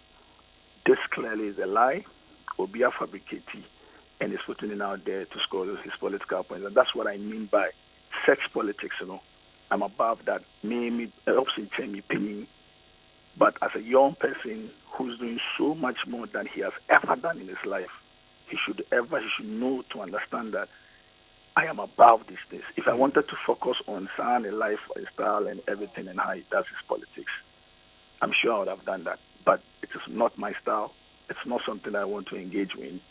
Anything that I want to do must have a positive impact for it. This thing is not something that I can involve myself in. No. This is pure lies. It's a fabricated lies. And like I said to you, so I've forwarded it to my lawyers for advice regarding it because it's clearly lies. And I was just saying, or backtrack it. From yesterday when he said from his own investigations, this is somebody that works with national security. And I mean, just I mean, obviously, he carries himself as one. But if this is somebody that was in national security from yesterday saying his investigations categorically, what information, what will be, and he will get evidence, and come on, this too many secrecy. That's what I mean by I'm above some of these things. These things are plain right wrong. I don't engage in sex politics. It's totally wrong. But like I said, as a young man, what I do for my industry is well known. And like I said, the Global Citizen Festival is a good thing. It came to Ghana. It highlighted Ghana. It gave opportunities to young people working in the creative economy to work on it. A number of them that I know have worked on the event. They got rewarded for it personally. Ghanaian musicians are performing also know as well. It highlighted them very well. Overall, it was a very, very good event. And it will have a cascading effect on December year by into Obia, a very level-headed, somebody that wants the country to progress regarding the tourism, art, and culture. Why would I want to involve myself in some of these things? I mean, come on. Hope will be crowd to create a fabrication for him. It is not me. It is not somebody that is actively helping to put out there. You have no idea the sort of things we do even for the Ghana Tourism Authority. You have no idea the sort of things and collaborations and things like that. Pure investment that we make just to enhance the work of the tourism sector. And such a same person, because at the end of the day, I have an event that's happening in December. If there are 200,000 people coming into the country, what they do is that they don't come to only Afro Nation, Afrochella. They come to Yeninayan events. And you think that I'll make an investment over $2 million in events in a particular year and continue to make the investment only for me to come and destroy it? I mean, come on, this should be coming from somebody who's not well in the brain. Sadiq, I better say no pain. Mamina okay, Femanamuna Yankase. The opinions are hopes not do yet. We have nothing to do with it. Yankaho Nasam no kind. And I see a tibis and now going to cry nearby a baby soundy. We disassociate ourselves from the comment made by Hopes Nadoye regarding allegations say on all behind the buoy. Yeah, that's not pay. Yes, Madam SP. Thank you very much.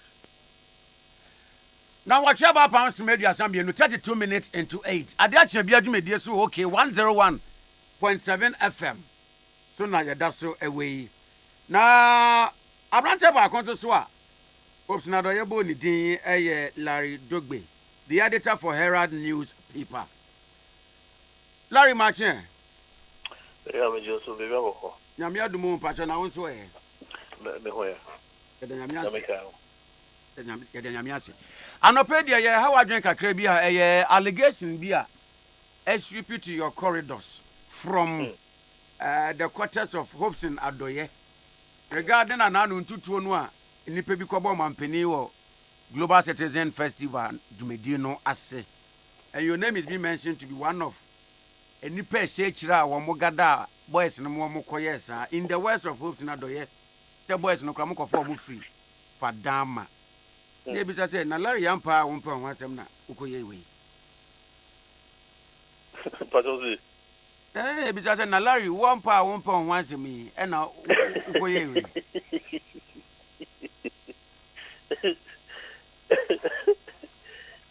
Yeah. Yampa bi nyesiri o. Yeah. I mean, I think the Sadiq has spoken very well.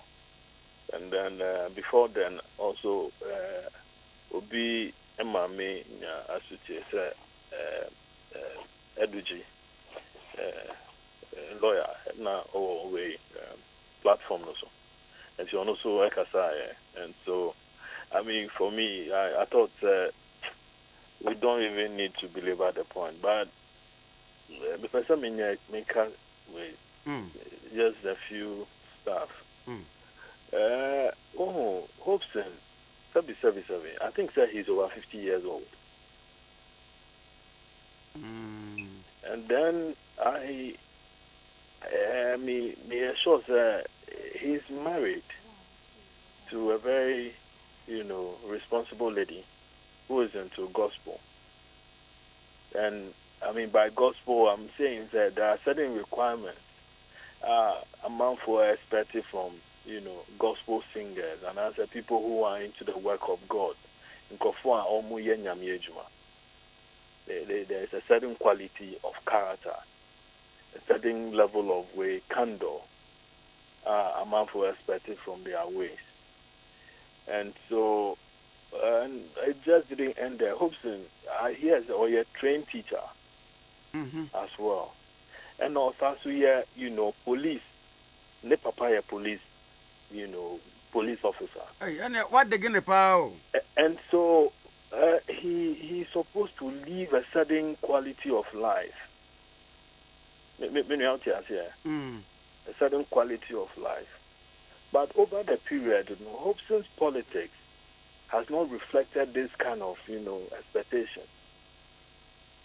Teacher married to a gospel singer, a father, somebody who is 50 years plus, and on and on and on and on and on.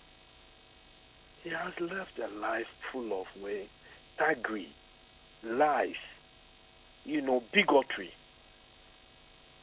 tribal politics. Now saying no, Felisa Obuawe, Ora Alantamante, Minister of Trade, to become president and as a flag bearer of MPP. And then he went to Kumasi, and during the walk, see the way he.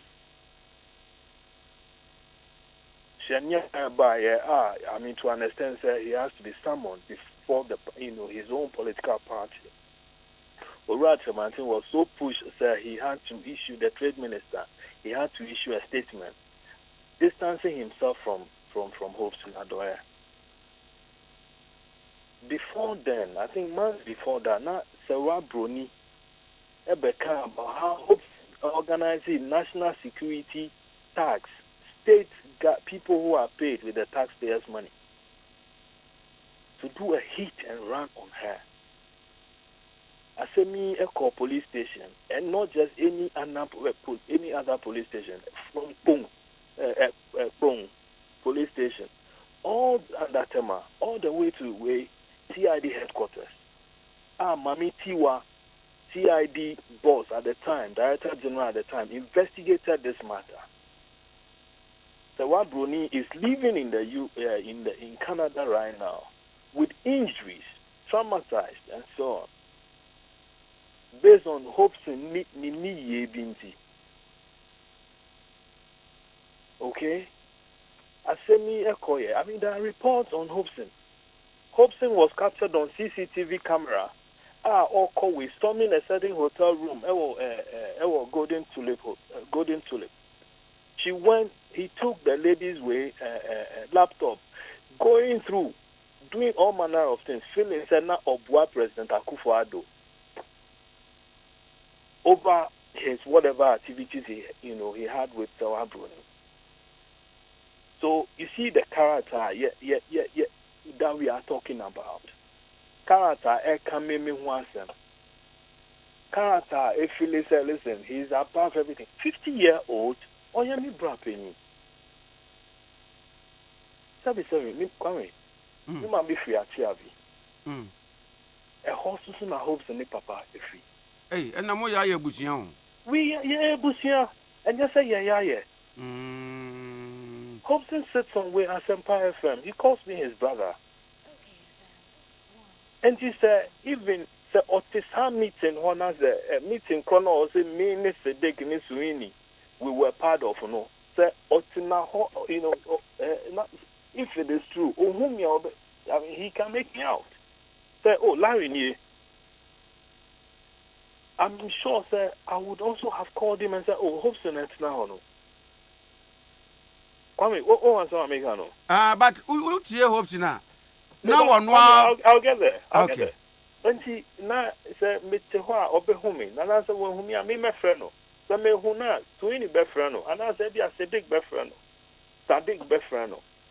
Because Hobson is a regular face on TV, he's a regular face in the newspaper for bad reasons. For bad reasons. And see, now, when you pushed him further, good interview. When you pushed him further, say, DBO, and now Obi Nebeka Treno.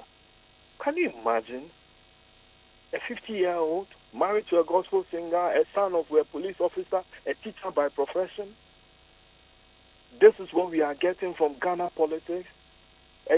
Somebody who claims to work for national security and serving the president of this country and wants another man to become a president? In the person of Alan Martin. This is the character we are dealing with. Such blatant falsehood. Dirty lie. They're coming at dinner. I mean, come on, Charlie, why would you do this, Hobson, to yourself? You know me. I know you. What is this? Sadiq is saying he doesn't know me. And it's true. I have never met Sadiq anywhere in my life before. Hey, Mushiada. Maybe share that. I can swear on anything. You just point to it. Say, dear Ben, what is it? I don't know Sadiq. I've only seen him on TV. And then on Facebook. I follow, some of the things he does. Kwame, let me tell you something. This global event in Yoma way, I don't know anything. I didn't know anything about it. I think it was it late Friday? Mm-hmm. And as I was watching a short video when the president said we are going to meet in Accra, something, global debate. So then I asked myself, is something happening? So I started following, and then I noticed I'm out for I posted on Facebook about it. I think that when they were decorating the stage, event, that was when my attention came on it. And then the next time I heard about it was looking at something on this guy's wall on Facebook. Was it A+? and I said Kevin Taylor, where they said the president, has been hooted at. I said, then what happened?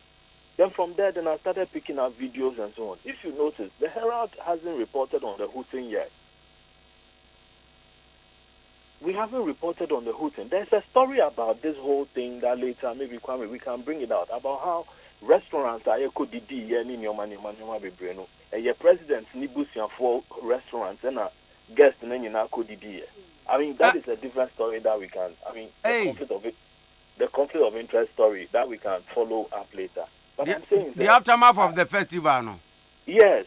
So reception we reception or president nibusi niban as a stepdaughter away. But could be almost as another relatives and a FD guest nearby and I have seen pictures, I have some videos and so on.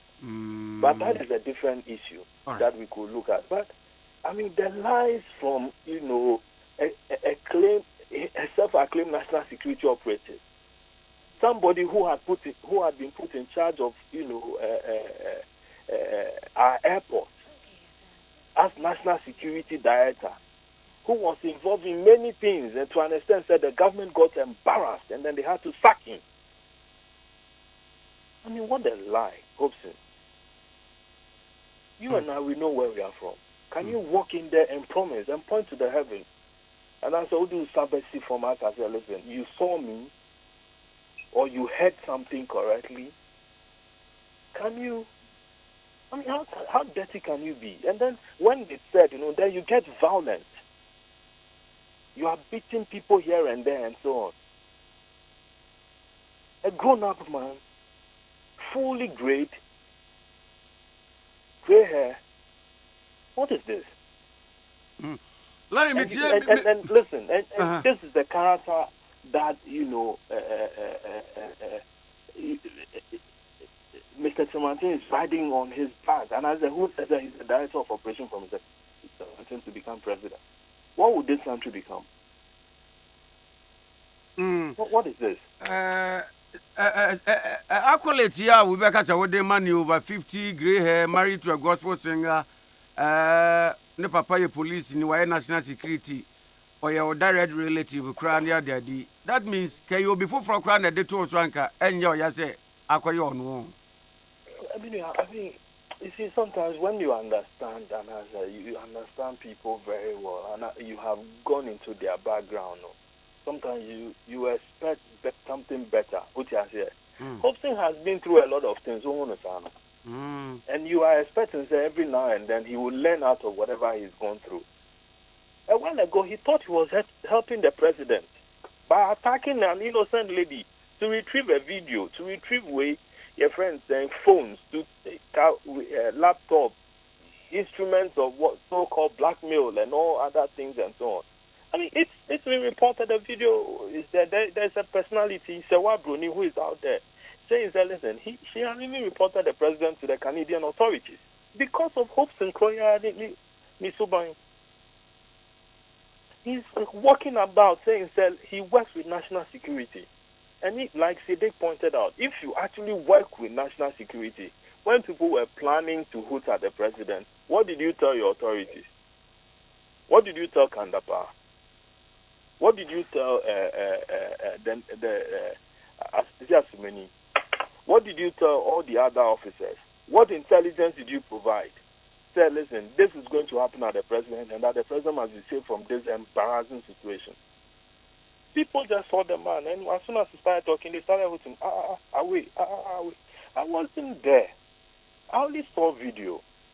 I don't remember the last time I met with Suimi, and after I spoke with him. So why would you come and concoct this? And no, I was starting if you come and say, and my radio station be me, and I couldn't get enough time to talk to them. And I thought that was just the end. I didn't even bother to call him because I thought, okay, that is going to end. And the plan way, I mean, you are now having to be called and then to be talking about this thing again from a 50-plus-year-old man married to somebody who is supposed to be a responsible man. Father, a teacher by profession. Is this what you taught your kids? Lying because of politics? I hope so. Nkejo. Etila, Butama, Agomade. Oh, yeah. What is it? Yeah, but that's no pay. So for Larry Dogby, editor, the Herald, the Bocratano, and your name or non such a chunk, maybe a friend was joining here. Obi say na enkomo ye allegation na pops na doya ye say ana no memne da no Global Citizen Festival na course no a na do mampani mra wo kasa nipa bi bo ntutu no enkomo aba say ye nipa bi na boaboa dom na ano nipa Robs na doya bo humudin na na no pay ye ne emu mienu akasa no bringing the time to 47 minutes after 8. Mami bia makwafo e wa ha sei biam sa tena se but ade action bia dwumedie morning show ya ye de ebrewu yi absanfo ye Vodafone adwumeko na so yasene Vodafone se sa wo pe telecommunication mu IMF wo pe telecommunication mu World Bank asa usika so te uko sika se mu ha ne amane a wo mu ye dwanko bia wo mu ye obuafo mapa ye Vodafone eno se Vodafone de aba. Sense we use Vodafone na se ebia ebre bia duru kutupru. Wo pese utia bill. Wo pese bia wo send sika komo obi. What obi bi wo pese utia kana so. Ebia sika wo ewo u Vodafone cash ne so ne sha. But a emergency.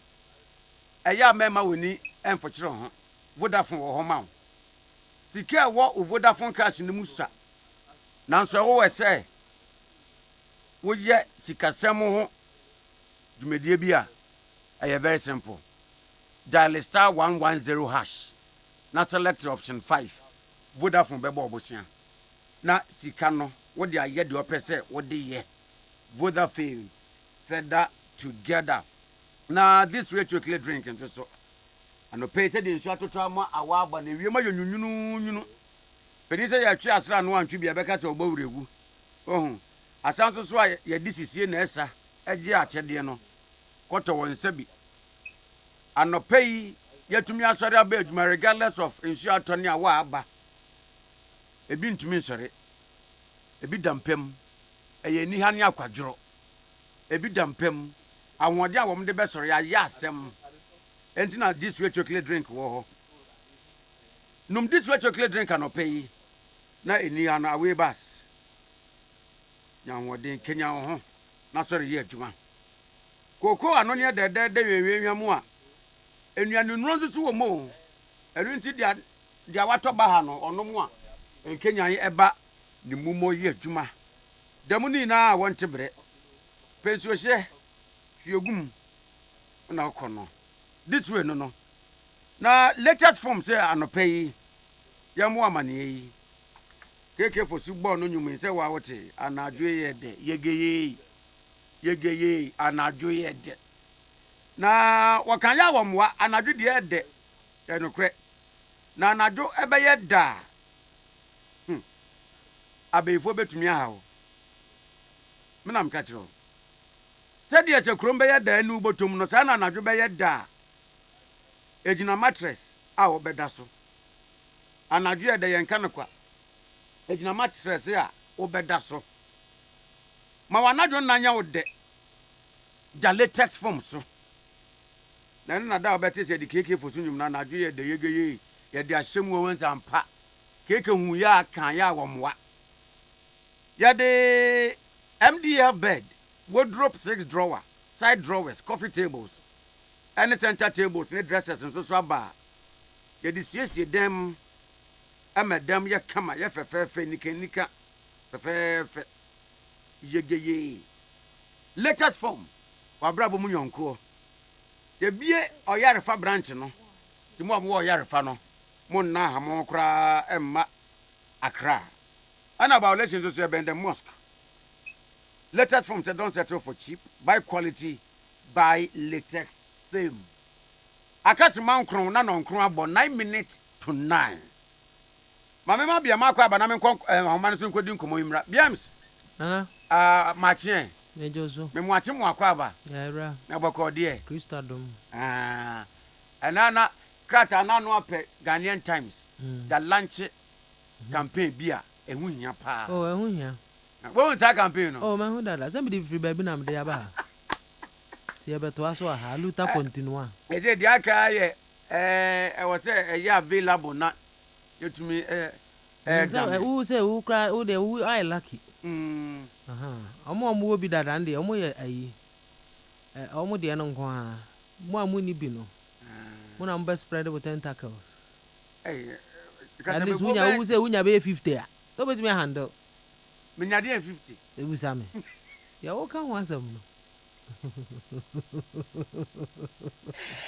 Charles Ejiri despite media your reporter wa homa no so Manchester Martin meji do uncle na bibia boko je uncle nyame adom nyame da che he wa so wode ne oh nyame na adom ye hu ye ya ye hu ye na asama ya te je fi anamanto mu hon na onye nyi kasem nti ye pede ye bisem kakra de okeba ne den na police nyi wa koto amnam obanden yo uncle eyide asami aneda na osi na yete no in fact yenyinara ye ho boy he osande yenyimo kokodo wa Ghana ha na galamsey sama sesara wa ma yensuansua anade nsusam ho ayeden ma yanhwe ne kakra or be able to baby and try and some numpono or Kaba de you would jay crampona yellow barbonum. I work galam safely. I was the one they want to why you was with it to sue their warranty share no. Now, or yeah, it could be a waffle hall, a cook room. A cook room me a war or yeah, Swaman district. Or what if you also side over baby? Ah, yeah, for Western North. Ne yebo kruya wo fo ekukromi na uncle yaka damo ekukromi na swama wa obi bese se ba western and western north yaka galamsey headquarters ho na yebo tum ehu ho pa de ekrobiala ebo du biara se wolon say insuna no mo ba kasa Madam Abri is a Western North, and soon Subiara de Wubiara, a Baka Damabri. Meanwhile, Alphon, Ayapoto, Krama, Aya Mushia, on ye no. Ayina, or ye a police for what's his opinion? It's no ho, ma Mofama, where then, where your 1 year, my opinion, never what Gary or Piper now, what about Buffalo opinion, the burning tea. Police commander or na nimpe nim no from a wodi n'echiri ya wa agende dem no ti da no wo bo modnara wa akwanu kro efi kro aba ba fi kro no wo bo modnara no wetu oya galamsey fi wo de sa e wo kwekukwe e wo kukro mi oya chamfan ya wodi si nsodo na wodo funu nsu n'enwa ona me de chamfan no ada wodi yen da uncle machine no ot there outboard motor na wodi si oye ndua na wasehye na wode ankra da to na ase no osi nso no da nso no otete wenyi ti da ma de oye boat another hema e de si nso do pepepe na wode chamfan wodu soak nso na another wode twi nso no fi wode twi net no fi nso na ase na wode ba oye asase do na wotum wode kokor wo kokra ahia na no wenye gold wo wi a oya potopoto awasan wa twen akwego gunsu mu dam na wode ye galamsey no wa chamfan no djuma wode ye nke police fo kwego pay mu wo oye wukukro mi oye river street other way wo kwego pay ho no no wo ye wa agende ono wo toa na galamsey fu ya to bo group baby a onam de police fo no one wo ye special force ninti galamsey fu wo to ngum pepe na wo ye wa agende no.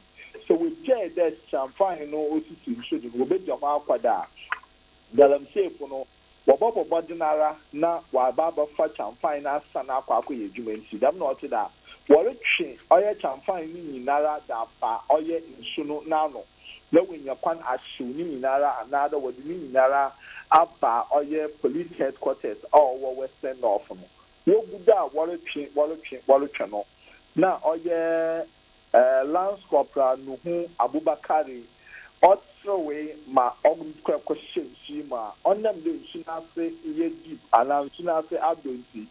What yeah they will be now when to range in Tama the Mabriam Yolokete. Nuhu Abubakar Lance Corporal Nuhu Abubakar Wababe and Yamedia Wadana Aqua share or yes we also government hospital mortuary. Ma police for asking him there will be that worry and shum. Na way to wa kra oye Abubakar no do kra or wa boa ma ochede wa efesusu dan ma amanfo so a wo so wori boboden there wo boa wa kon wo de won kwa to wa ma oman Ghana dem ro be ya galamse ni bi etwa nti what say ya uncle oye no kwa the lance corporal Nuhu Abubakar onam galamse fight do ma da ma bi wa hwe no kwa no oye no kwa true. Charles, my end was on the pay. Uncle Masuma Dasi be bring. Ya man about 4 years some training Charles Ejri. And na your training can no. Awrawo sem na SCA. Aka se ma mienu na no nkran ba. Biams. Me koy man ka bi die. Yes na akopɛ den wo. Enti me fa ba ko bi mfam wa. Fa be 80. Enti me so be jam ya mama ko. Na bi waba no. Aba ni aba. Okay. Kajagum kumo. Me kajaguma me sha se dey free ka to fa to so do me nsa page 13. Na na wo kan ho asam se Ghanaian Times dey yi aba fa hin ko si hin den no. Eno aba be piem e wo Daily Graphic. The obokrata no mo ka to fa to so do emiensa. Na wo mo che so wo mo the project bi e ba na sa project no e be empower emema. Se na e be ya wo mo so do wo ho e be jimbi aboa ama okon a yesai e wo kokorameto manu fumu no. Yetimi ahwe na yesia no.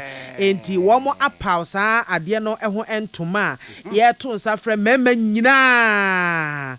Na wo ma to the Men in Arms Against Breast Cancer Initiative. Enti eno no ye mia no phone mia breast breast cancer initiative.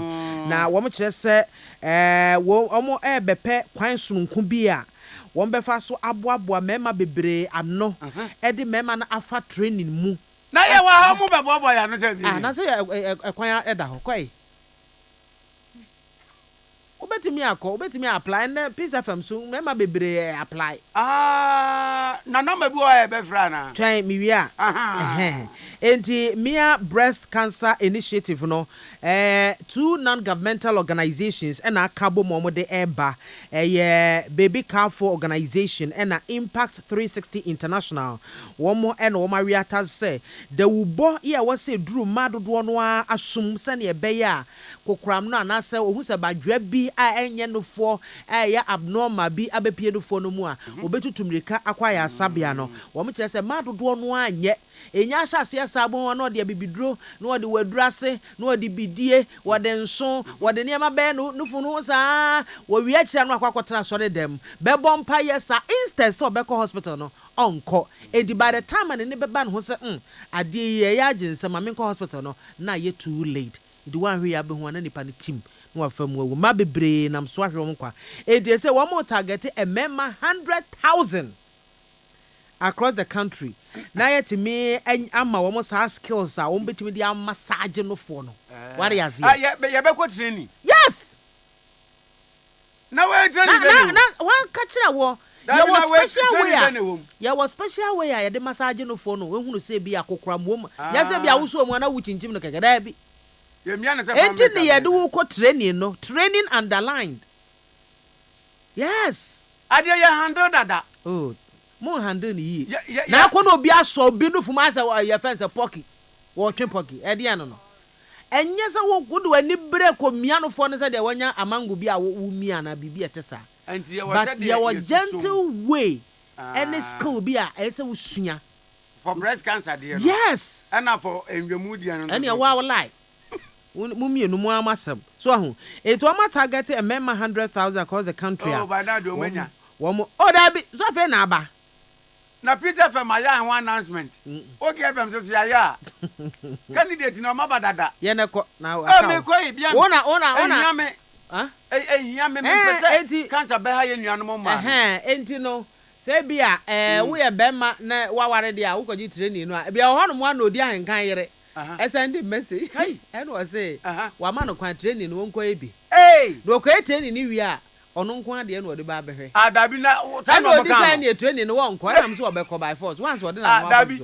Biam, Sana training no Mocano. Nasana, let me baby say, you're quite training in we are. One back channel for Namayan. I'm here to some.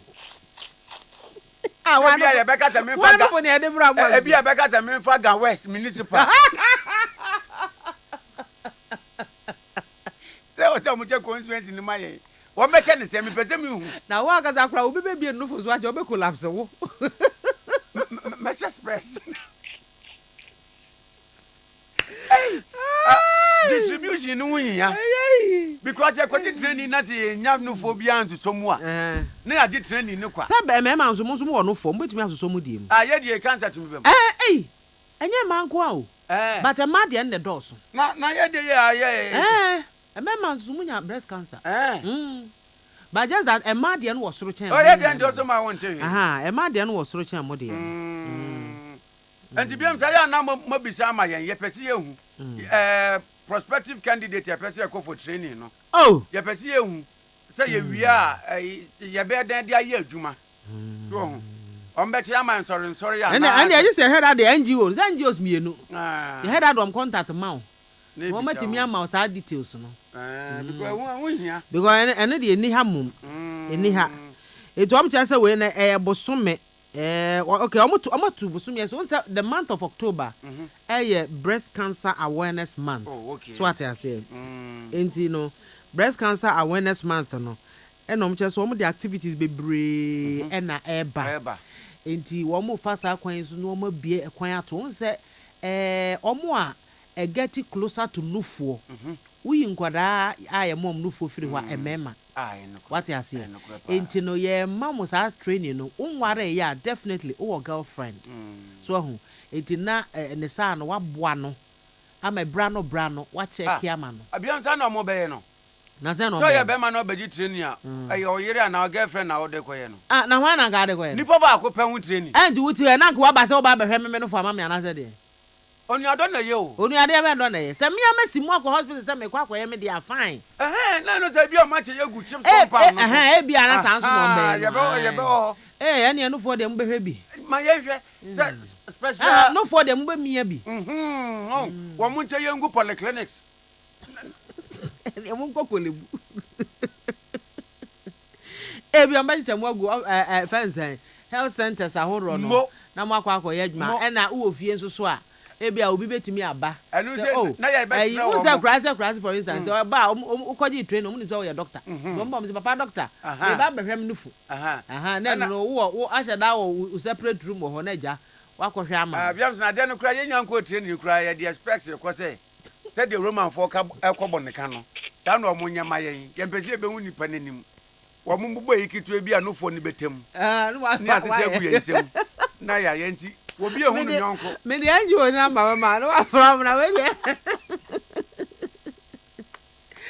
na Kwame page 30 hono mo our daily graphic and Joshua Bedi Akonkumsen wa twerɛ nsɛm ede aba and o kyerɛ sɛ Greater Accra Regional Minister Honorable Henry Korte and wa kyerɛ sɛ agenda 111 hospital projects are ekoso wo mantam no mu no atwene na ase dodo na wo kyerɛ sɛ anga Greater Accra mantam no kra no ayasabia no kɛ so munya bebre pa nanso asase wo munya asase ho ayɛ den wahu assembly ahodo mo ko mo nche ni nyina ensase om de be na akoye manso bata ho enti annual general meeting ya Greater Accra Regional Coordinating Council wo mo eye no enra anaso wo mo friend enra na regional minister editu dwache mu se project no wo mo obi o Gan Central Adan West Temapon Ningo Pram Ablekuma Central na Adenta na Lankwantanan no womatimi asia medru various levels of completion na wosre assemblies nkaye no ese womomoden na womo kwan befa so betimi enya asase na project no womatimi ayebie no womomoden etimi enye na womo so enkamantam no ensa enka womo chefa womo deserve na maba page 16 of the daily graphic na Donald ato da patem ana atre sa story e dia ba no kire se amaman ahodo sofo nine a wo mo ba besi wo mo aban anamu e wo Ghana ha na wo mo de enkrata ababehu mampanyin enti Democratic Republic of Congo wo mo aban anamu sini waba Australian High Commissioner ono so aba Swiss ambassador or designate ono so aba Iranian ambassador ono so aba a wo nyina de wo mo enkrata ababeto mampanyin enim ese wono so woye a member of the position as a member of the UN Security Council no wo say be bibia wo wono obe promote peace and stability titru pa ene Africa ha say esansa asumdue di hia pa onipa wo asumdue bibia ni hono mo a wodi si wani so a wontimi enye ente mampanyi DR Congo aban na musini na oka che mampanyi saa ese ontu saa na mo no na mampanyi so age penie so obehwe ese bibia ye ntawanta wane ho kro ne babia ye Rwanda fo amabeto ase DR Congo fo so ne asifo nyina no ono so de no ho bagim ahwe aboa ama asumdwe afa ne ntoma pa efra na woba page 17 of the Daily Graphic Justice Agbeno si no ono so atwere sa story di aba no che se N1 so kai N1 nana N1 Aisha 1 ai Aisha 1 so first na no dey Aisha 1 say what the N1 N1 woni afoforo miensa bi ya ana on ven N1 nesa no koye na ibuforo no de odi ni di ye omo che no krata na kita ni di na e wo so no what you say okoye change of name what's your David as one I am ngwangwapo na wachese say yasan ede wo mo ekọ ya remande wo mo for the third time na Accra Circuit Court ya Bright Aqua dwemtire ne otire dwem Bright Aqua na osan remande wo mo na wo mo chese be na wotwe enan ne na sebosome ya ne sa ya Aisha 1 ni odi court akone aba ya remande no ko ne ya remande no ko ne ya remande no so boa ye de ebo no ne se wo ton fam gudie ya onni tumi krata bia na wachese enyo no nko ane hye ho no mo one ne nua no mo ka na ho John Linhua afe Wanjen we am afe nana afe wo say what Yahoo hey what Yahoo wo me nyana China for that be get so we go dey for what's the one mama say me story many abreu last birthday no dey friend I ve mama de body no last birthday no dey friend weird and it's angry for way you bo register near bo mu di omte so mo angasa de omti ka omo ade omti and to mo wu say you friend omo na biams when na say kopie quarter na you friend omo a me pese de court clerk no obebu omu di no da ko ma kwata on ma record na ko ma kwata on ma record ya ba sir eja you from case you bobo mu di ai na waje so yes my lord ai enti I say bo register no president wa ba enti boboy na wo ye bia ma boboy wie kura wahu enti wo mu nie John Linhua China new de John Linhua and say na papa evangelist John Linhua me nti so mu di brofu din babu mu enya John o na wo se no man we JONG John da bi o mu nka je o amaka Hong Linhua mo wonu akasam no Hong Linhua ena Hwanhie ena Hiahu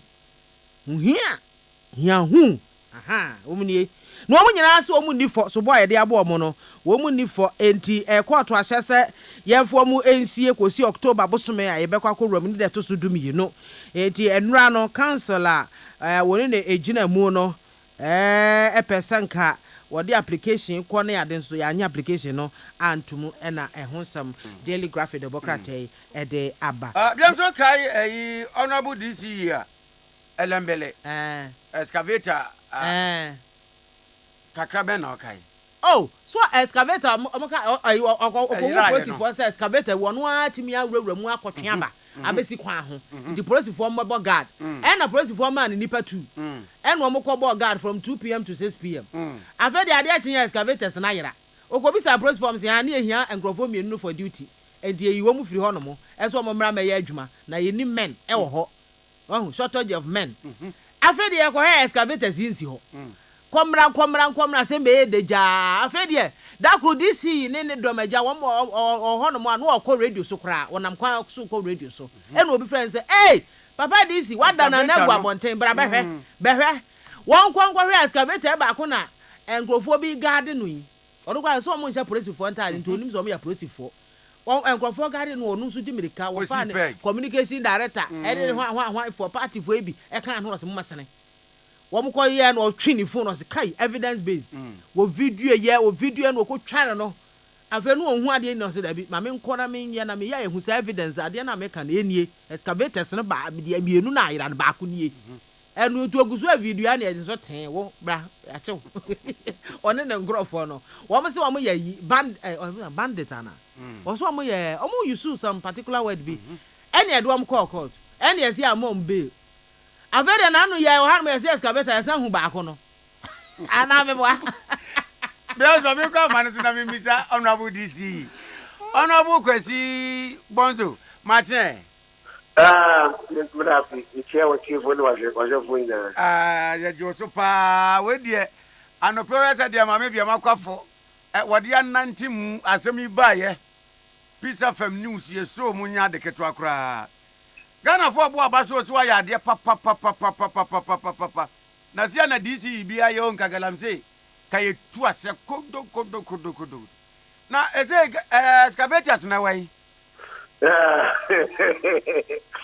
enti o se kana go bo mabaso me na me ka kire o ene de kana fo ina afi say o mampeni na na adenga kufadu ono de o de the presidency etu line so okay na utie asema binia ba anarejini na nukwana na wakano na isi ajami adom yehu second excavator no ema omo this time they please for free omo ya de they me confirm say no ni second excavator na nti me member of mining committee I found Mr. Fansa Penny ono call regional police administration one of based on evidence now on the wall. On no touchy excavator no fee illegal mining site. Of the BC, or moment the BC take because we are actually calling my mobile in the bill. Into a for me, the see I can confirm say Namo can be police for scan excavator. I can't say police for every issue statement. But no police for Juma. See me.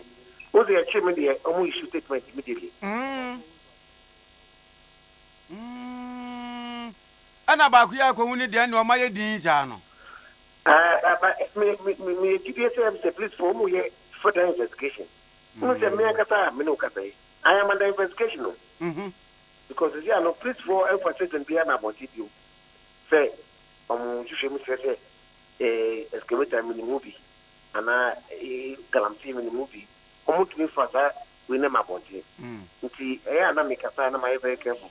Anu kranti na yan pese be court de enu kese no. Ba court de ya fa yan court. Police for na ma mu be. Police for na ma be. Omo di ka ma me be. Ewo eta na echi me no. But that no. An wa sama ade ba kwa me. Na me ji wonu say. Na me da me what police for say me no. Police for a issue statement. For me, my way of strategy, they use the word obstruction.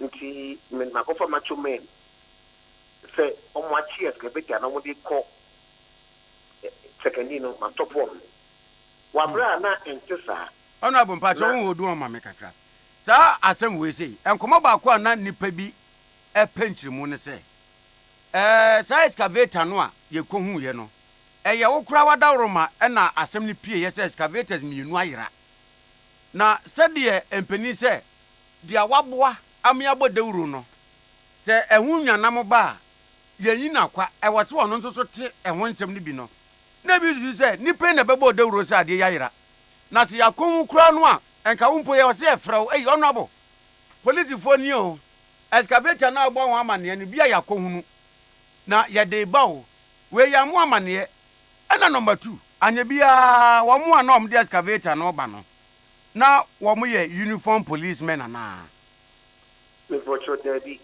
na me mfoni a mikotwae any video no na police media anhye uniform ndimi kwa na mama ye na kakra but etire no na ode ni ID card betwem say or police ni nti watch me na oni excavator ya ye kan watani sia I also be the camp of police for baso omo chi second one omo friend Mr. Fansapeni oye member of district mining committee no and of what she excavator no mining site omo member back here with pictures any videos the evidence ma police for no second one the omo friend man be confirm here the first one is mojidi zanka omo use the same procedure anka sa intensem ya anka ministry kanka ama but no police for statement omo shiri no na ano shi kakra se me disi amikina o mampeni anem ewolembele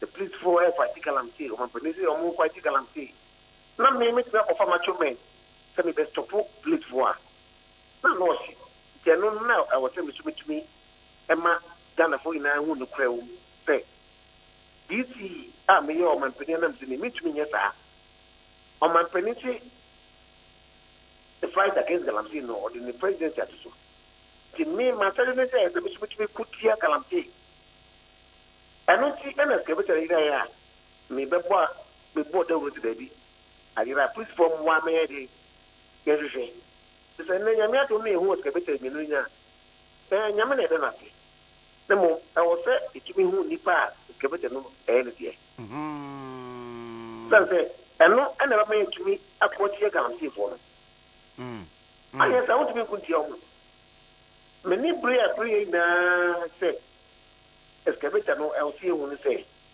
I was say the excavator na say that to me now there were document which me a treaty excavator no nipa any dia and that one Ghanaians will allow the police to do that for us and the police for you Honorable na we have bra first excavator no ye chi any bra second one so ye chi ya mama mi so obi ju senka by now de enka police for yen hwehwemu bi a enko de enka by now enka ozenka nya update bi as to nipa pot ye ne de any circumstances a surround yira ye no I don't know police for you man nti enche me dey say my boy police for am yachi excavators me no evidence am dey me woni na am dey amom nti na aka no ibeja ma police for am mo ayo bojwa na me dey mo gidi say Ghana police service you COP dampare na Ghana no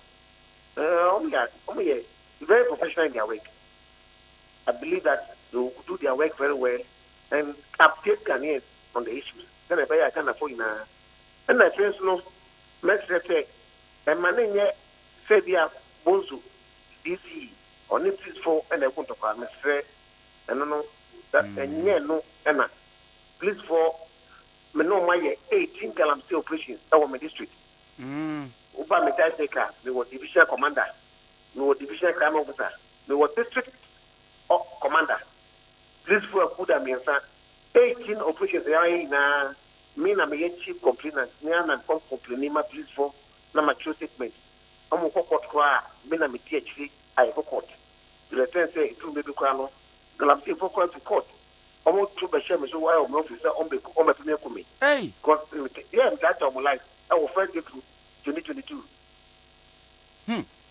Honorable Mayembi say entidie pa na aye osi akwan ama galamsey ehun kun aye din problem no pa ene de won ya Prayer say ya politics too much. Na this from na what see galamsey ni ba one. And this is for beso. And this is for beso. Imam beso, pastor beso, lawyer beso. Obi aba so say oye any parent munjaino. Nti ya kana boy na ya na ya magalamsey sem no ere. Possible. And no see and I'm saying kana for anti MMDC for G. And then on my penny na sa galamsey ya SASU, SA attack. Aye na you do one bobo. You do one bobo. Just one premier. A national competition. Nti siano ye Ghana for ina ye may ni na wo say galamsey no say that tree ye che elemble say say me no ma akoto kwata na koma say abasia wole na say elemble be bia godo nti sa wo ma ban na sia ye ka say galamsey ni bia ba o so me hu wata say ni pese me galamsey o so no about guy na wachi no ma pan no de skepita ba so one more DC na mania onti we kasa ina ye headmaster obo amania say galamsey bi koso e wona sa so e whistle blower ene ko chi na skepita ni ra ena me so na me ba ko chi beka say skepita me no ayira please for one me dey yeah you say if you see a war which means that if you all take collective action we'll get to the bottom of this whole matter now. Galamsey na ina ye kutia, komapeni ye kutia, upia ye kutia. Aye na ye ka wasem. Na etuncha ne ye wontoye, ne ye swing na ye clean. And check ya ankoba river, and you can be a pepe. You see ankoba ankoba river. Ebobo. Won't be banyashi. Apofu entu mi na mo. Omo eno no to be no. Omo idea family entu mi. You can't even use it for education purposes.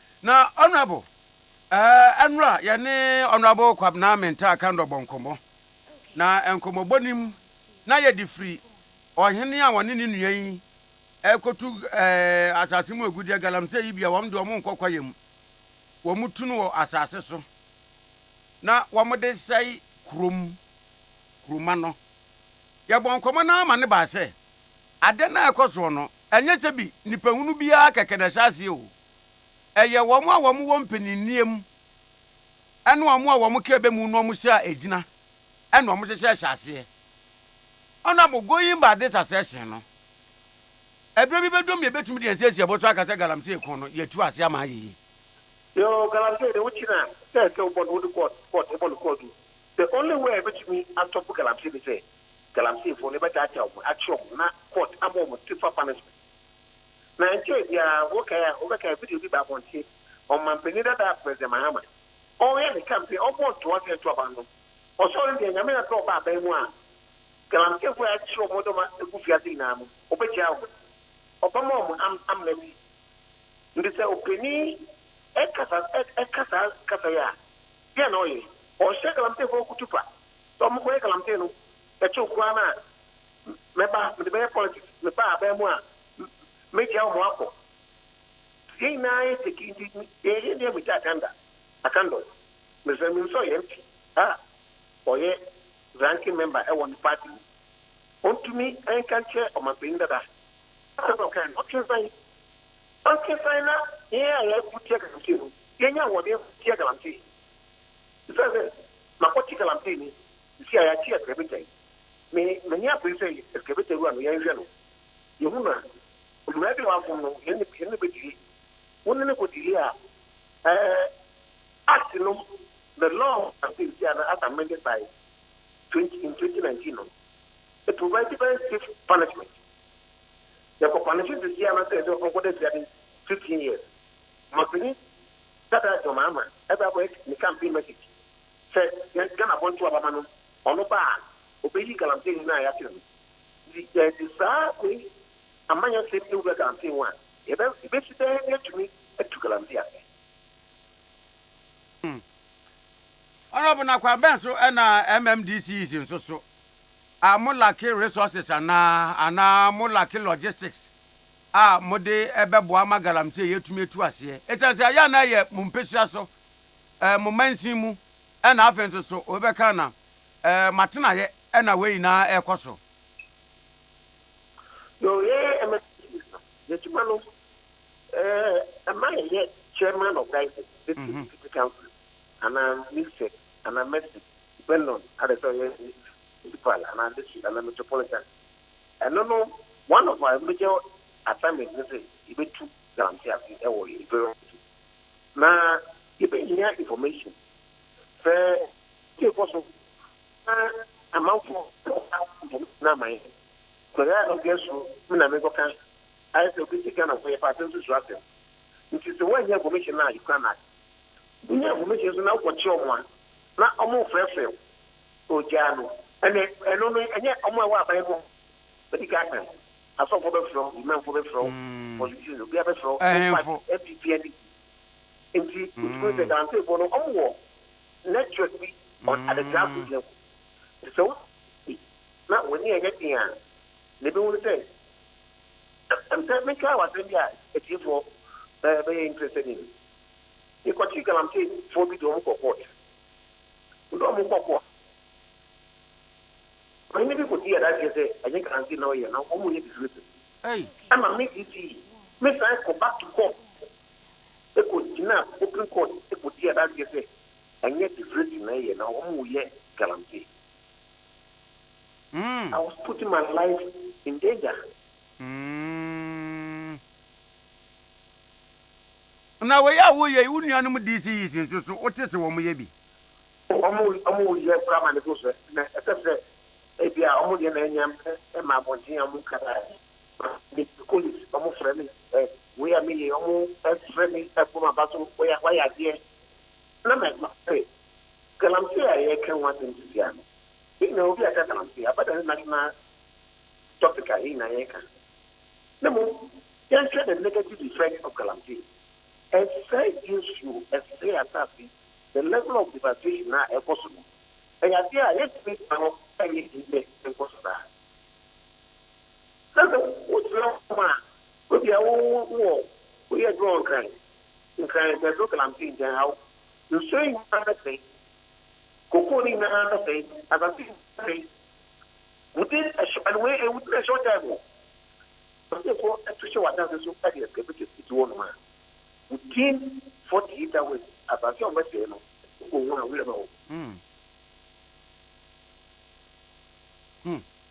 Okay, I tell you, now, one time, MMT is watching. One time, now one time, they start to have work up for you. No, we are very vulnerable, and I know more able me. And this year, I am to me, or my put here, I'm taking no. Now, I'm going to and I think Bozo. And I left with this year, I can see. And so since I don't want to buy a Matati Kasai, Matikwaze, I'm not going to some pay, Mikalam side. I will elemble. There's no site, because I'm not involved in Galamsey. Oh, that's how just some union DCs and MCs, like I said, they were outspoken about Galamsey. I say, me, want to some Pima Bontina could drone canasa. Oh, yeah, because on my predicament. I feel like now my penny damage. On one or the Nakunya to okay, idea. What did to me? Dear to me, I made me walk. To me, I want to say, on my penny, and it to me can catch me, sir. No Ben and Blah. Who now, my name to me. I mean, and I mean to me, put here and I'm saying, because when said, Yami Nano, on my penny of Wasso. Yes, please watch it. Who said to the body? In fact, there won't be to be not interview a course of Chairman General program. So, because we have fired this, you fire them. Because obviously, the DC, the watching is the watching is actually there, and the online can see within 12 hours. None in Kasai, so none of you are family. The media for our region. I didn't know about one thing, more people say the Conini. The DC room and I'll put your guarantee.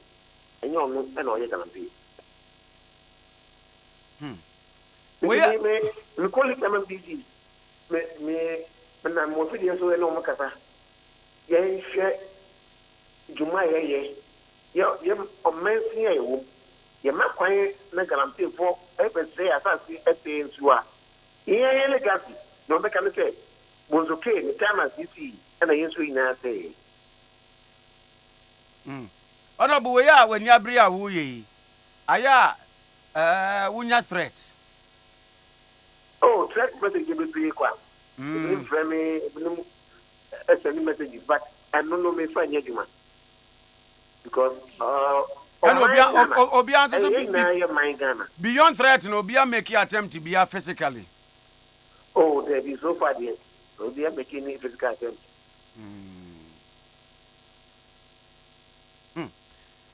ona boya beda sia no pay me that Elembele District Chief Executive Honorable Kwesi Bonzo ena ye no abonkomo no 9:32 is the time na abojese yesi ebo onyini hu dewuro abojese say so fu abojese a ebo onyini hu dewuro sa na ohun tayo titriti na nya me bi ni na mobodim bibi di nipadua madane swimming pool no ne na mu ubonso omu hyehyew asa nya mpakpo hyeto e de afra your friends say mokodwane pepper run away e de egu nipediem o obonso aposo nkotodwo akiri bramo spinal cord na ya oya wonya hwe no abre eno ebo wo stroke nka ye no se de abodwese bo nyini hu dewuro no wenze so ebo stroke hu dewuro na akire wo se stroke ba eba de sa endpoint homeopathic clinic se family tante pabra na Dr. Edubu aten yan hwewo eno da nchen a se wo ye bema na se bia wo problem e wo se obi wo Kwame Nkrumah pipe wo wa han adwonso Johnson bia o ya emma e ban so a eso ko sa pipe ye twa endpoint homeopathic clinic se eno so ye prostate cancer e na ebo dewura kire wo no se wo ba wo bra na yen sa o yare ye efiada bia de hepatitis B ni infertility in men and women premature ejaculation eduma na Dr. Edubu aten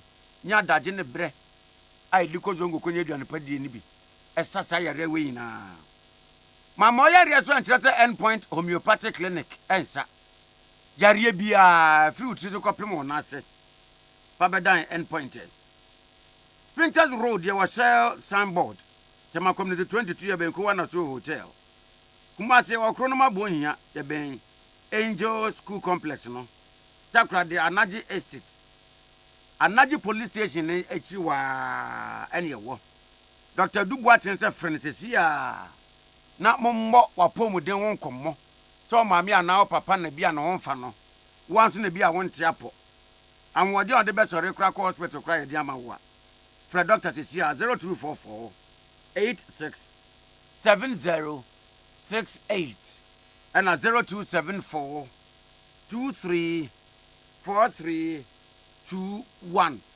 Kaswa for munya kuna mumfre ye mra. Nyamya dumunti.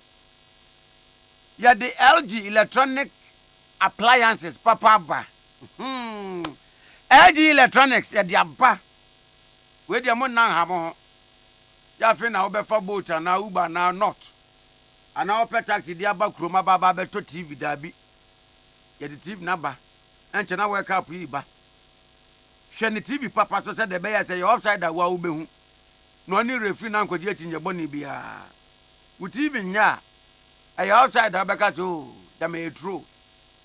LG electronic appliances. Ghana ha. Wo page meku a eton original. De ye papa. Ne buafo a. Spark I Electronics. Spark I Electronics. Eba no LG. Life is good. Electronic appliances are. Say LG UHD TV. LG OLED TVs. LG Full HD TV. LG Smart Washing Machines. LG Smart Refrigerators. LG Smart Microwave Ovens. LG Inverter Air Conditioners. Any LG product be any Samsung, Media, Philips, LG, HP, Apple, any brand bia product a wope say ye electronic appliance nkwa na wope dia and Spark I Electronics and Cranfonco Central Region Fomra Budumbram Kaswa Yawa Kaswa Market Road Yanemekom and a bon Kaswa Market Road Yanemekom the bon Spark I Electronics Yaba oh yaba Yabani gidi what's on Spark I Electronics won koto electronic appliances call them na say what's on ebu ni say krobisu be before wa wasem 0599 85 another 85 97 0599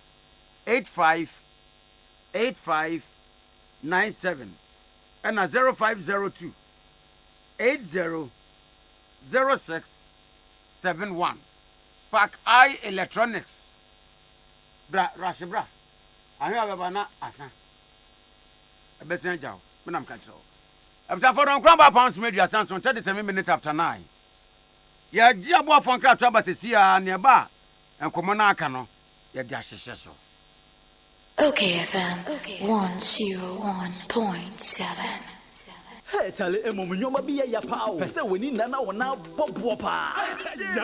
And now who are the power pesa autonance wusikan so but wait that you know Vodafone cash overdraft. Remember when Philip Pete. Anne, what your dial *110 hash. Select the option 5. Now with them. Say young fan say opesa auto 50 cedis data bosumi bia. Na account sika 30 cedis wa Vodafone cash wallet swa. Vodafone cash overdraft je share no ma kwan ma unya sika kan sika ho. The year the opesa we bia overdraft oh say yeah anyo we yefufra abejaso Vodafone cash overdraft is say no ma wo kwan ma wunya sika ka wo sika so wo de Vodafone cash etua wo broadband subscription wo to airtime na data empo se wo send sika it say kakra down Vodafone efiura me mo achi o efiura yes on machi o efiura efiura me chia wonye so hey ewura enfase ma me so what e ba fa so chia me mo yam no no won so pepe hey oh wa fi we die me pese oni fiewura bekon efiura we die ye kwasore abo ewura de mo kwasore ye popaye ewura de kasoro ho a what e be se wo ba hwa wa kraba kompo wunya onipa da sane timi koto this way chocolate drink wona ne yire ne mma edi nsuohie twabia nom anopa na owi a wasade bia hye fridge mu wo mako school pon a wasan ba be yia nom enu mpore se ne nka ne twaso mu pa ende ye rekore na fiewura beti ha anopa dio awia dio enumre dia mo nom akodew mo mame na mu wi a ma soro akotena so ndem se ye kosum ya Mese na dia ya late nso miyanki kabinje efiera ya wi ya kwasere body pate ke efiera ruti fia se light bill no water bill ba wuntua bi wo boa se sika na fa koto this way chocolate drink na ba nom ka hwe me catch no play nya play fa say this way chocolate drink no metumi atobi pa na so na me so mo ahwe wate e de me hia ne nsuohie na nsuohie so me ntoi se me bufu a betumi ato bag mu a wate yeah fiewura we kwa de ma abunfu me koto nyanwe efiera fi de ya bre ma abunfu bi munyam sumponie na mo ba ya trimodefo FGA agi edwedie nkratoi atum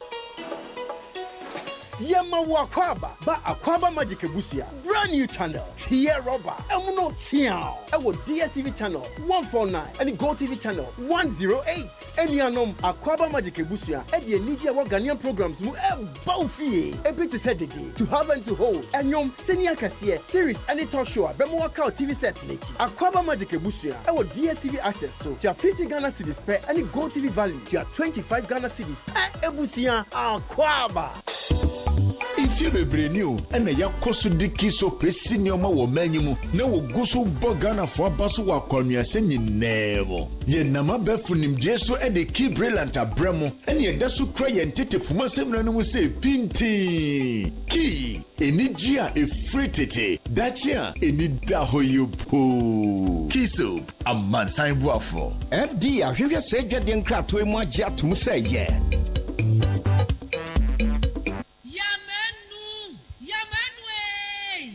Boni dia drama wubi eti ya menu afa hin na mahwie fufuo ti ase dada minya wofoi papa so be fie ni enwe fufu ya asam aba na so oben wadi fufu adi edi mpreni ne mpresa da ko beye de ni ehwe fufu a akode wo nwane adura mo adwuma se me ne fie adwuma de mi ni fufu kakra ba o medie no ene wato me twama da pasa aso wo kan na matiri nyira wati ate na make am mebo a ebo de odi komum na se se ade obra to otwa fufu ai wo waduro mo pam na wo ma asiu na wo timu aba na wo sadade na wo timfra akode ne nyina to otwa make say ya need food sadaroma wo bia mani ye pa ya wa ya mbode fufu ne mankani fufu a wa ne powder wo de gu da kama ya ye fra no need fufu fra enya no bi na masori ba ntilizi kama me di ye yo se bia ma me hwe oh e bia need fufu fra eye kama se bode fufu ne mankani fufu papa bi na wo ka se twan eposim na ede na me se wo ka so ancho simanu mpɛ no wa wie wo hwie wo kwa papa bi aguso be twese de ama mani kura agye sa need fufu fra ho ama me ko to bi kura ba ne se de Ghana fo si pom fufu no eno an wo ye nu enti se wo hwa fufu e won pam wo dom ne we nu a wo ho susuna bi awom wo nso de bode ne mankani fufu papa bi eje nie eni afi na fufu na afi na wo bedi pa ne se de wo bedi ne se ne wo fa mojaduro ano pa wia ne anadwo a wo koda need fufu fra e wo wo fi a eni gye nko a FDA Ade Akye Abia Nkratoi atum Queen Elizabeth Sipakosi Queen Elizabeth Beauty Products Abua Emepi Eyoma ho fankasepi wasaka no bie wo wasachre nkutwa eye wo duma nkoma achede no e the Queen Elizabeth Shea Butter range of beauty products aba na me say you go there for one kasa Kwame na afi o business plan dey say she ye be branch fufu na ade no hu a why confused sa no hey I'm fini why any skin mehima wo busia no e was secret be for skin beauty woman me your number the secret is Queen Elizabeth Shea Butter Cream Madam Winso me your presentation obi twem ho ni skin fire enti be say manoke ka boso sa menso Queen Elizabeth Shea Butter wa e ma me radio to so na bro said the Wutibia, Nipa Tuntumo, Nipa Koko, Queen Elizabeth Shea Butter product, and no name was secret. Na phone so it was supermarket ni cosmetic shops a ben wo Ghana. Queen Elizabeth Shea Butter, Sipa Kosi, renowned quality. FDA Akye Abia Nkratoi atum. Queen Elizabeth Shea Butter. Hey! When we send your police in your draw, Imbusaba Mesa Amama Huaden. Refuse to grow, and young offense swabek. And what day immune system or Yankopon, and you're ready for Grandmusa Moya Hubano, and Nasa Wunum Imbusaba Mesa, a Peja immune system Nabribia. Ya Yarientimu. Sasa dear, a month for the one, Eddie Imbusaba Mesa, Dronua dance yes, and Yarwa who ran Nipa and Nina Etimi Banaso, and in Yarwa Cassian Kaya Wutini D and a home car. No, Yamwa suing in no, a boy who buying every home. And now Pa, one Yarwana Dada, no monum doctor and Rono, and num Imbusaba Mesanoa, and Momo who are deep in tea. Ya womuntim pose, Yaria Esomo. Imbusaba Mesa, a walk Kaisi, and you may move Bia your toe in row, and to form Fred 0246 20 8496. FDA, Ashisha said, Jedi and Kratoi, what Jatumu say, ye. Alande. Me say Alande. Adepe na Alande. Gonna pay Alande. Hey, finally. Gonna pay Alande. Do more your way on Ghana Pay. Send and receive money at zero transaction fees. Pay bills, buy airtime and data. Transfer money in and out of your bank account and so much more with Ghana Pay. Dial *707# to register for Ghana Pay or download the Ghana Pay app from the Play Store or App Store. Alande. Ghana Pay Alande. Ghana Pay.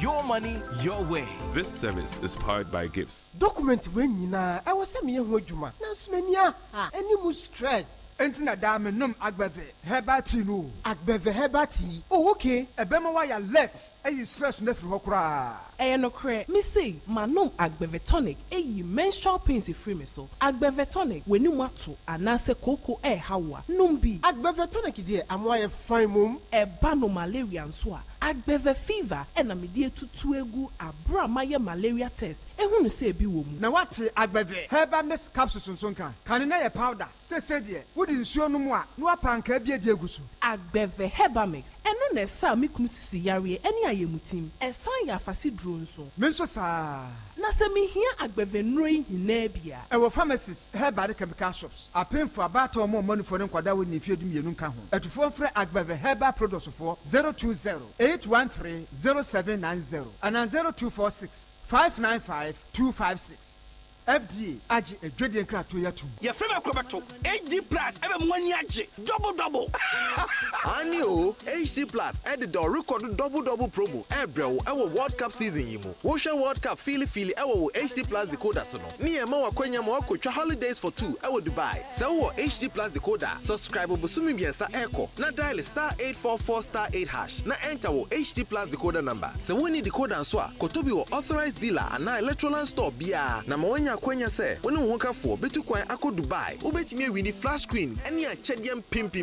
Dare *844*8#. Na nwini e wo record promo no mu. Efiti ne ekosi 5 December 2022. Sankra Towe, NLA Characters Platform etechre. Okay FM 101.7. Yababiem yakwaje abafo nkrato. No nkro ba pounds media 9:47 minutes into 9. Ade Akye Abia wo KFM sunie. Na yasis school die ye bia ma obia nanso so school fees na betre se obenya admission. School is open though for obia. But the school fees and na betre se obenya akonwa atenam e wo classroom. Nyame de ahode no de amma ye nyina. Wenti so obia.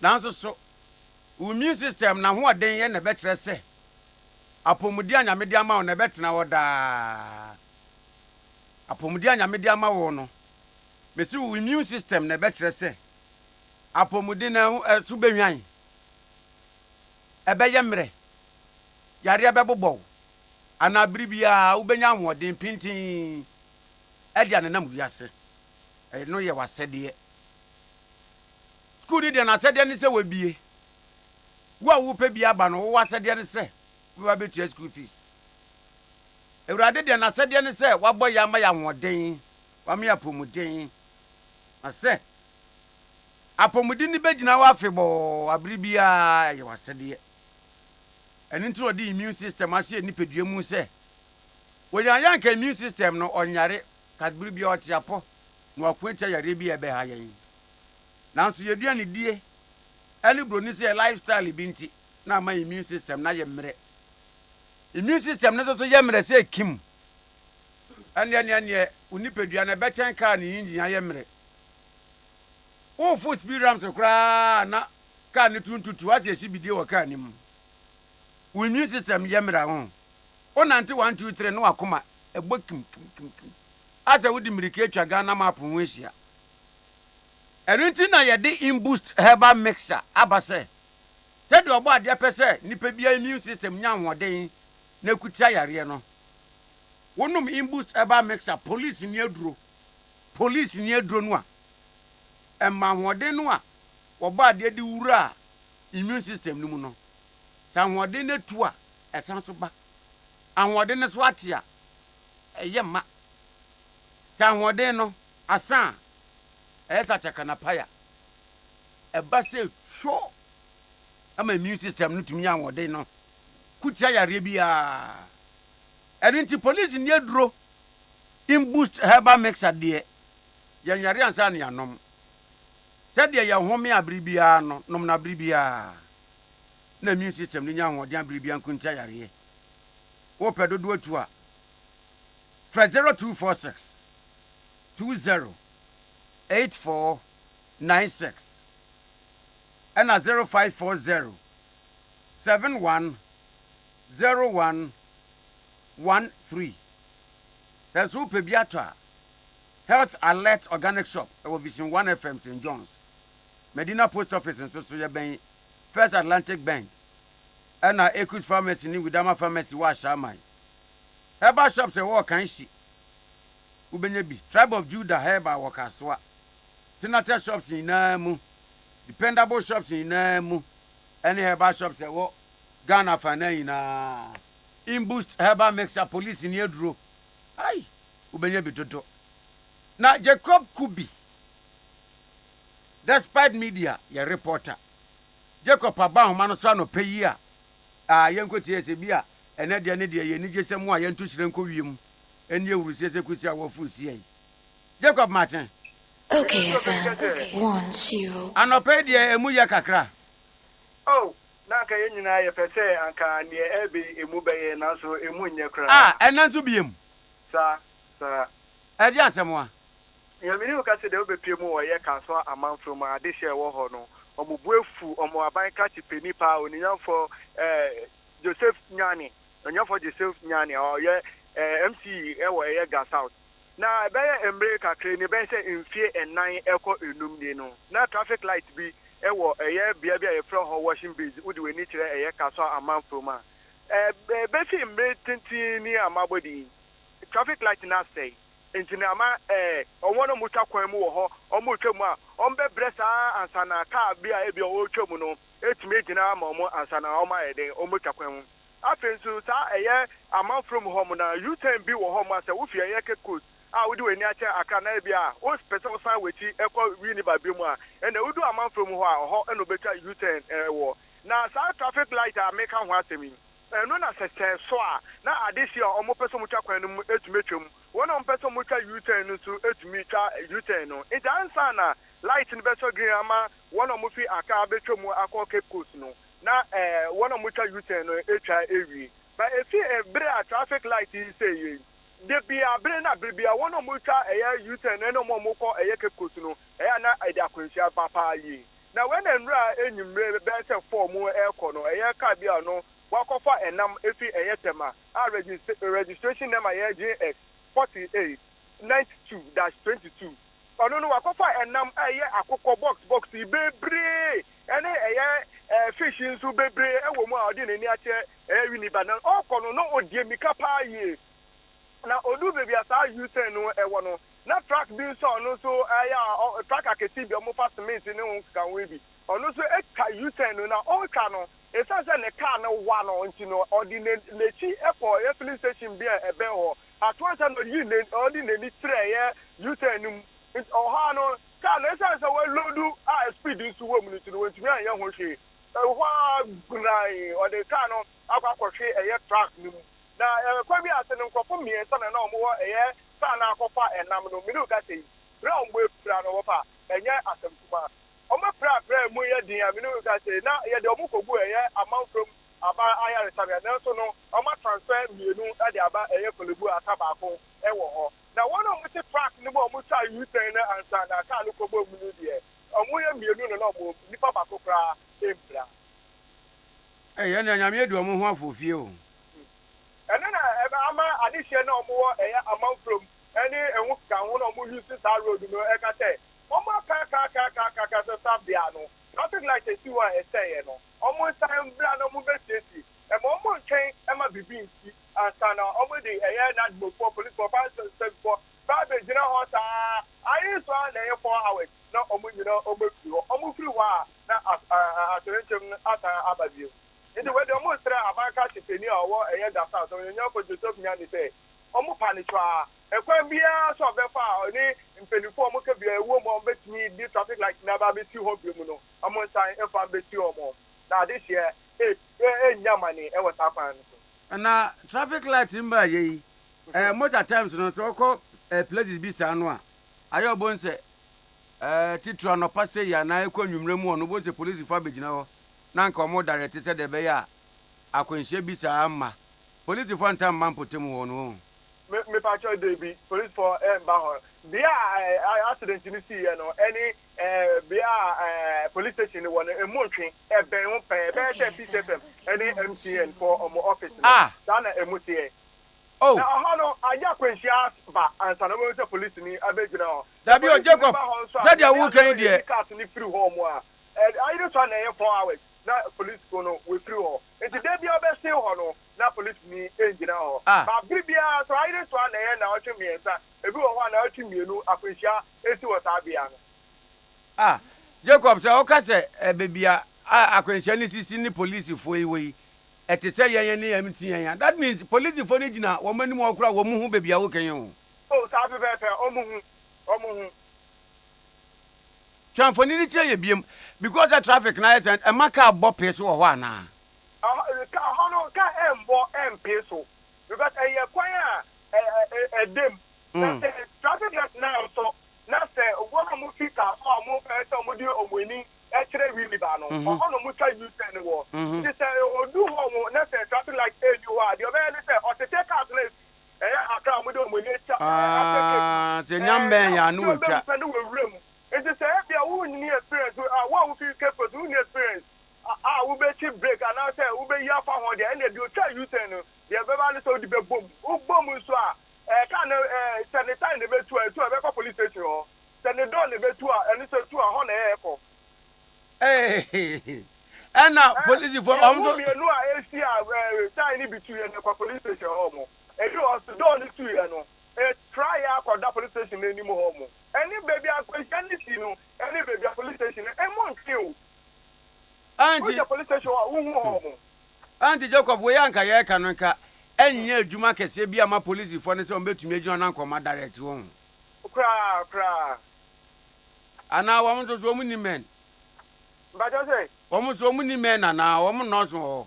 Oh, almost awesome. Almost men, I'm up for a police for any day. Almost awesome. And I'm not trying to go police station, I'm mobile. It be Ambobia, a Bobia and Cavadis traffic lights on my. Jacob, but that's not pay. You. I am on about 4 Jacob Kubi. And I attend and can't dear what they are Babetumuno. Biams Kakraka won't. But she'll be my na. Sir, is a say, a friend is saying, say economic management team, Bank of Ghana, Ministry of Lands and Natural Resources, Minerals Commission, and a Precious Minerals Marketing Company, and leadership of the Ghana Chamber of Mines, and no. One more Eshiamu, share quite a bit to me a fast on Ghana, yes, so. Ye gold producing companies a wahanomono ye to me asha sia to gold ni bi afi wo ho na ye de asie ai we under domestic gold purchase program na ye de asie se na ebe ya bibi touch ma we yisi kasem na adwade hu a ye betimi edi gold ni bi aye hu yi na we no ye nto no dollar ye beto no Ghana sidim enso ye de akwa akugo ye de akoto ho ama daache enti yehwese emfis abrain kosi December bosome no no ye beto be 125,000 ounces of gold ye target no for now enti ni ay koso daily graphic e de aba won't you be ti obebi say enti we ne ye toto say na fa so be ne nya oh ye benya fa so sanka ba now yen a ye produce gold ana ye gold kura wa ya sase mu no se nya bi a enhyehyɛ ye bi a mpanyimfo antoto ni yi a anka better to say studio ha meeting ka gold ma ye dia James Enra producer na ama manka Sam Juna interview bi o ye ensem bi o kan ye ho so am jama gold na bo ase de enkwa ye ni bi wo ye ni bi o enti ye urade problem no problem e ba ne say ye ni bi who bi sa no ya ton wa de $500 million yo. Since when? Yes. Kabia no pia hwa no yakoka dia yenka. Ya ton de age $400 million. Oh, ya de sia wa kura jiska kura. Ena ska ne de ye de. Enti utiti ya se world market gold bu okosura. Membo se o. Ye ni bi. Ada bi ye ni bi. Enti afa na omo a ya de akosi awowa no. Omutu ani akoto bi from ho. Enti yan gold a. Jesi akoto. Mpanyimfo wo mo hwe ne yi o. Na wiase wudi oto abura wo tan yem. Otagu yem.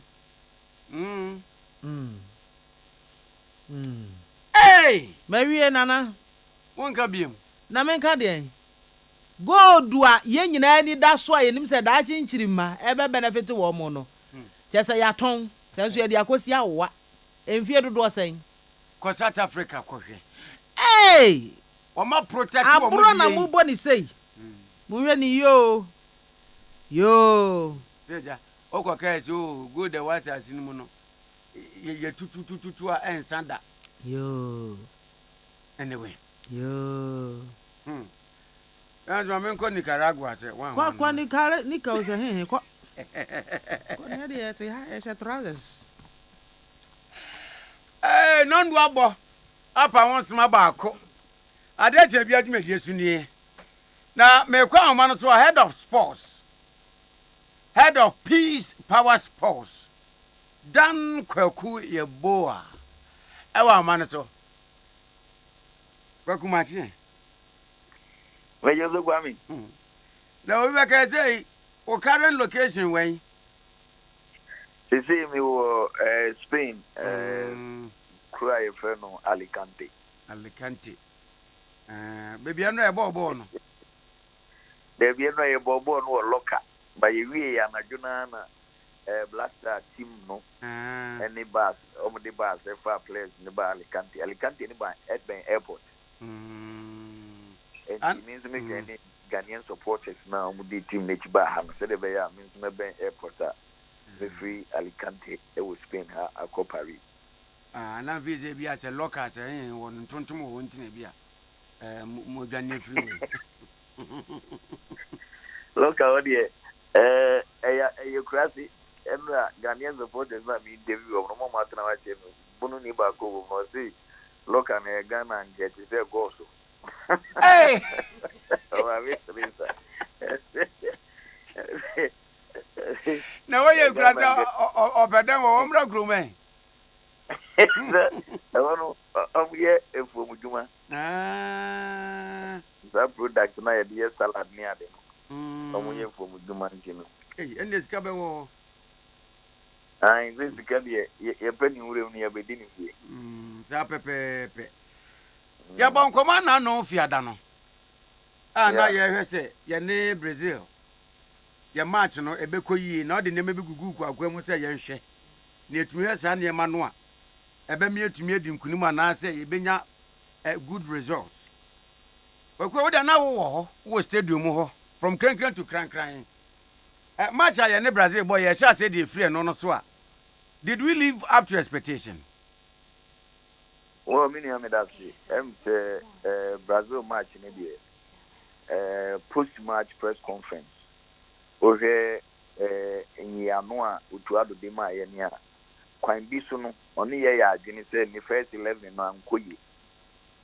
Media Megidi said, Bola a born in second half. In the first 11, the decided to most start here, and Ghana Brazil scoreline would have been different.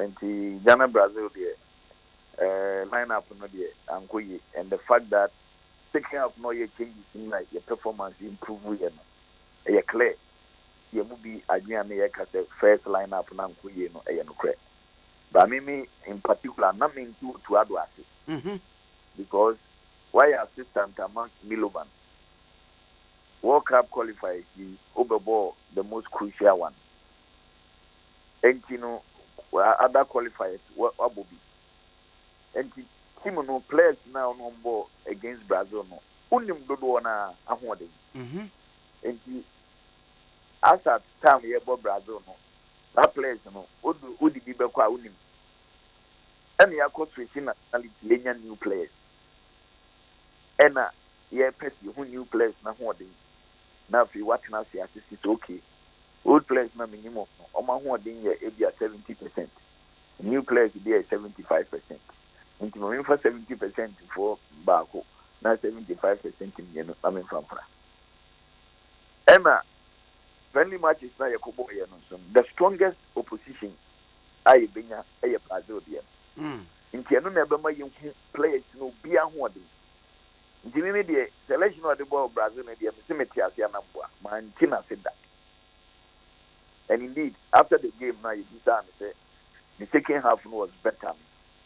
Quite miss no to Mr. Mangasami or your mistake. But mistake ni put in one say first 11 no mistake was a mistake benyo. But we share your first half performance, near second half performance against Brazil. Clearly, it tells you say your lineup now what in nominate one because Brazil now no yet we are seeing a ball anyone. Or no when you complacent is on the Ghana neighbor Brazil World Cup we 22 times. We can want 23, why 5. Ghana after near qualify I 4 and Gombo and 23. Into here between Ghana and Brazil and Mua. And it's only Brazil but one uncle blew up as or yet no experiment. There's a Brazil woman and God in the bench players may start against us, not the other way around. Inti minimum the man to the and I say, but a news interpret say, no, person this I would place Nimbona will be who say, a dear who are doing a sick, and to know. About in Atana, Bayan Fiemi and 7 9 years. Unim Ninzanum, Quine, the city, doing it to win. In the other now, Babu Fraba, Untes you on Uzanum Quine. Brazil gave me the honesty. Me my dream with the cost to ye.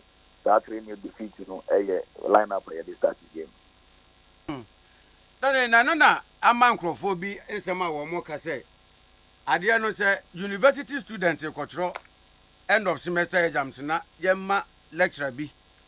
Enko prepare one more. Professor wo there's a professor at Nantena, a class people's teacher and enko chere wo mo.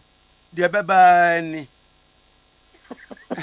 Why are you professor? Why are you people teacher? I crazy you tin. Oh, is that argument in India?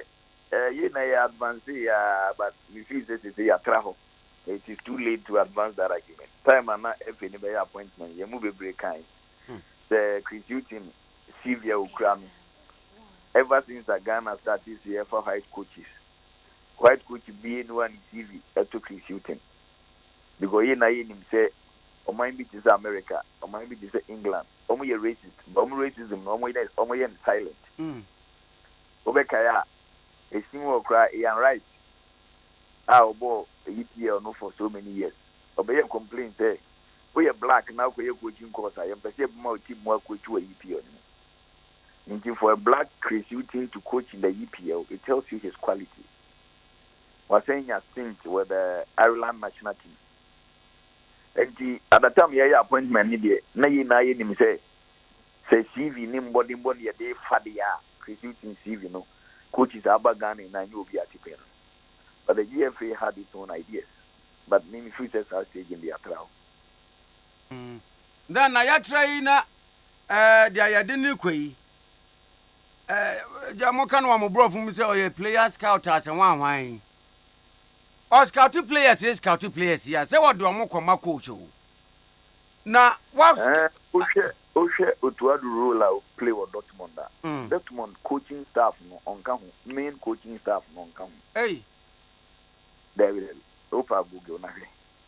Main coaching staff na ebi a Dortmund bobola on betna bench no on come. On only the mind or your scout or your scout trainer. Or scout no official talent no. No group more at the Ama Dortmund team. The main technical team in the account. And then the way you do the bagana or your PE teacher.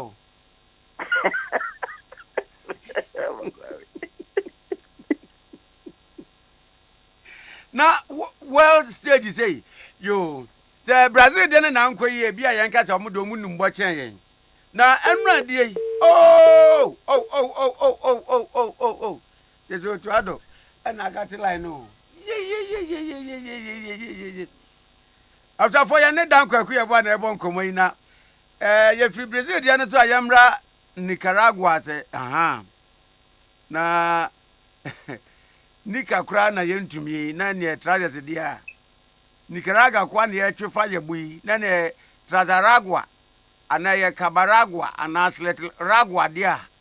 And then Quebec, papa. Now a big as ra. Born on Tacology to craft. In Tacocraft, a channel. That young sense done Bima. Now, you know, and church. Oh, then I wanted to call you. Hello? Ah, Fidia, yeah. Now, P teacher, the Obru P teacher. Obru. As a P, no crab depend you where university P. There is a university being where any Dortmund say. And one thing soon say, Obia Obebo to the level of Otuado. So we are Obi Bobono, we are coach.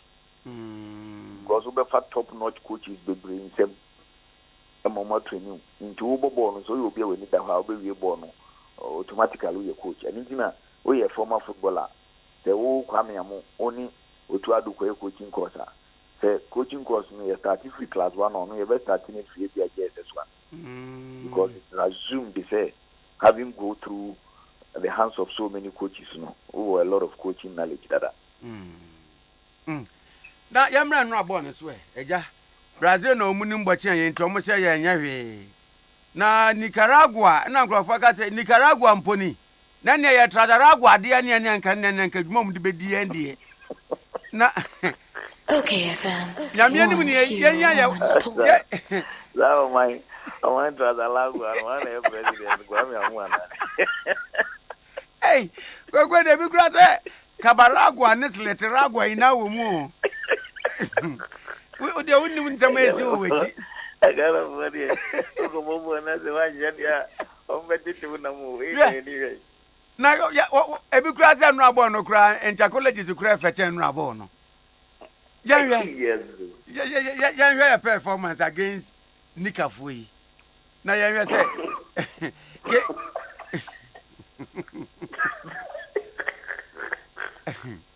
Enkrofo yes FIFA ranking no am so first 100 in Pomon kan. The we to 235. And ya twa ya bosa no. Wo kwami ye no kwe so wo hwe Nicaragua omo ye Central American country. On the FIFA ranking no omo to 235. FIFA membership the last time I check here no 205. Meaning say bia be kan ho de ya. Inti no omo to 235 na so amanya eda omo iki no omo no so. And quite apart from that, because omoye American colony, baseball pana a popular in Nicaragua. They are a furniture scaling and a popular. A bassoka, their biggest achievement a year say that Gold Cup now born was Central American. Oma participated 86. That is their biggest football achievement. 6th position. Ewo omo continental tournament. It's African Cup of Nations. Nanka Ghana, Yakudi first, and your first 3 po. I don't know my biggest achievement in football. But honestly, Mimi they surprised me, almost surprising me. Ball on boy, you know. I show my credentials na, and the ball on boy na honestly never so. But me adeba kunso embuma bema still I no hope say Ghana can make an impact or World Cup. Let me say, you create chances. Unso only team a weaker opponent bo. Why went to me and Shen Bebre? Also, and create chances there, that's a problem. But even though your team still are a work in progress, you create a lot of chances. At some point, it was their goalkeeper who stood between Ghana and more goals. And medium few said the fact that we created chances should give us hope. We say we can still go to the World Cup and make an impact. Besides, football, it has its own way of disproving logic. It is so illogical. Football is any other sport. And the Obeko boxing, Mark Tyson, Ewakobo, a Razor Rodock. Now Razor Rodock, Akobo Holyfield. Now Holyfield, Ababo Mark Tyson. That is how football is here. Emfa who say, Yashe Nicaragua 1, you bet me a question Portugal 2, and I bet me a share Uruguay 2, and I bet me a share Korea 2. Football there, illogical. That notwithstanding, as you say a team no.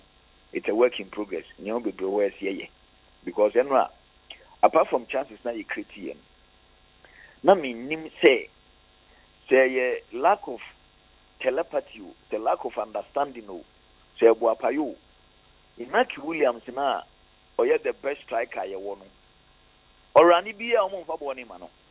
So signal maybe a time or pitch or signal will take you off who's the football lose. So many take you off and son while passing obey offside. And on also timing run into when say Omunya born was central midfield and pigeon in Sano signal or running if you are wide, if you are running echo left, still passing him. Obeka you born as a Mojan because he's an experienced striker. Or Cotriti say a striker runs and there's no pass, it's frustrating. Inti Tejumano so to have way because Inaki Williams' quality in the it is not in doubt. Ghana ni Brazil bowie no me am share that be Brazil coaching so who Ghana team be saying they can straight no jumping or starting so Brazil Inaki say on the share Inaki wo La Liga and Atletico Bilbao and he's an excellent striker. The boy's quality is not in doubt. In TSC you create your goal scoring chances around him, because we are coaching our Messi. You build your plan around Messi. In this case, we have a very good scorer, so you build your tactical plan around your goal scorer. But anyway, you need to have it. I don't know when you have almost a plan. Honestly, see, it's a boy no take you off. Not one person a creative chances for others. But ask yourself, the chances not creative for others. Were they able to convert them? No. But believe you me, the boy ninjas have chances now. Maybe there, because them here Barcelona in La Liga and one, the boy is good. And that correction is here. And team nation share now, so you share me. Shahaku, you saw your left winger. Near Nakobo right. Bukari or your right winger. No to bench. And in your baby, US your policy. Unfortunately for us, I can't watch it. One match in about no name was squad. Ghana, Switzerland, and you're born the 17th of November. World Cup also started 20th of November. And you say me, I hear it because we be the same free money. Buy it in the buy here. Has the French man shake out in Vasobenos because one money chance are more. Now you're finalist in one fana. Uninas one is a Yakofa, a striker from Germany. He runs for the Abua. How many minutes near man boy? Yakofa Ambrosius, our central defender from Germany. How many minutes near the man boy? Joseph Edu, La Liga, Obo for the team Celta Vigo week in, week out, Obaye, Yamanambubi. Intino, team Nisheno, Akakakra, coordination between defense, midfield, and attack in Yamai. Bookkeeping department, Asemo. Meanwhile, so anytime. Auntie, then Nanko Bika BBC no, we are technical person. I will need Manua. Within this short timing, will be to me, I rectify problems in Nina. Against a year, we can say, but come here, me, Mubisa coach here, work as it. Say, or dash, near Passam and we create chances, my Odyssey. That means we're still not doing possess their boys in the air and a year. Well, no problem, be our home. But I knew you on the my press conference in the Macamo. They just say, like you are saying, it is true on your home from Tobia. Wait, Yasem. And cry out the annual bedroom with our man in the Mexican and that's on my mind in the and if you get chances, my does not does no, almost go goose. Oh, bravo, pa, sorry. Now, I thought you had an idea, grow. Now, and right, say go, said you, or receive park and so called bum play. Nam say, I coach with pa. Watch a Nicaragua when you had your match at the Washer Brazil at your wake up. Player no free touch line above the coach, and he's not doing blame coach. The view, could we hear no TV, Momo near park and so, yeah, no TV so. Or try to try line, no, echo field no so. Well, my boy now out. Now, between the movement of the player and the coach, you want a ban young player never coach. So I think I could work with the center cycle. No, I was a coach in the line, not play a new bet one. I don't know you overlapping. Bye. Now, apart from Brazil, Switzerland, Nicaragua, Fui, now we'll be a better opponent. I bet you me or my test your strength. Switzerland is a good opponent. At least Omako World Cup in Bida. Mubekaya, only Chapois among a Baya, dear World Cup. I don't have a problem with the choice of Switzerland. But Nicaragua, honestly, no, I didn't want idea influence our choice of Nicaragua, apart from saying we have been used to free money. No, me who are the put my choose Nicaragua because about World Cup and on Kobe and on cassette team do your group no money playing style and in Nicaragua set and doing in the Cobona wash or the general team now then the Zadia Brazil for say or African opponent in Cameroon. Into a money of Bobono, said the Ombesia, and Omni Tunisia, Cobono said the Ombesia, Yes, you is okay, Uruguay for free South in America, only South America no more, a similar style of play. nti ene Brazil boy boy no Nicaragua and the honestly this APF for no becheche apart from only 3 games in there mean what actually influenced our decision to settle on Nicaragua. Ade Akye dey just say dem pa bon na techire o. Dem pa bon na techire. Because they say football is young go won yaga ni obi obabuabu anu bia jam better. One way ni yenya injuries wa camp. Na kwekwe na ebibisa say anye bia are you brothers no time on so say ye mo home. Oh Kwame me sa you know Kwame bi sunu me ni amanfo nya adwene. Because okay omo mugidi say you brothers na problem no and ezen kan ranka you brothers ntina bench guys here 5 no bi ahun say okay you brothers ntina bench here bebre na dey mu ni na do kadaya and do because you brothers na a problem me ado and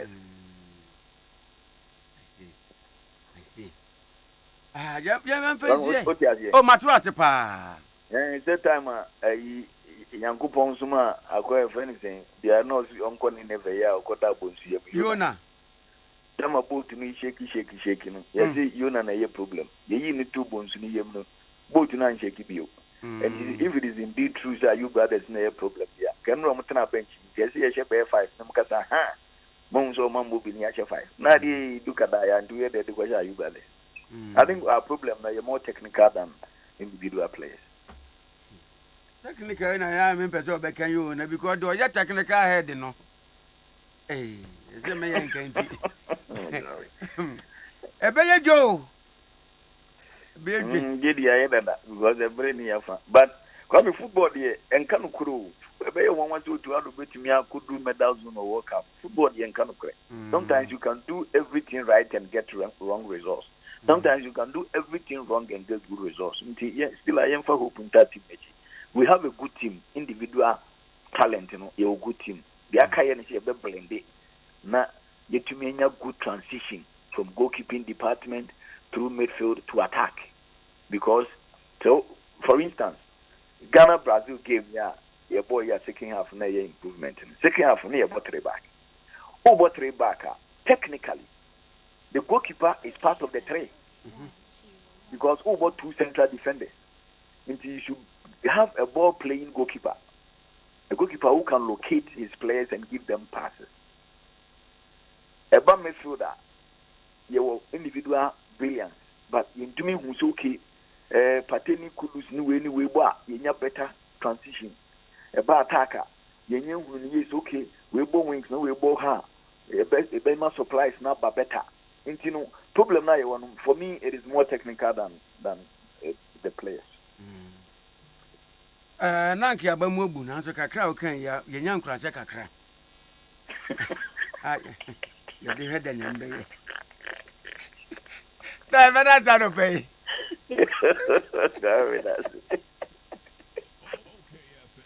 101.7. Ai. Abaya sanzo proponi nyenya ye ko. Ya sa se no nsiabo pa mu smeduasa.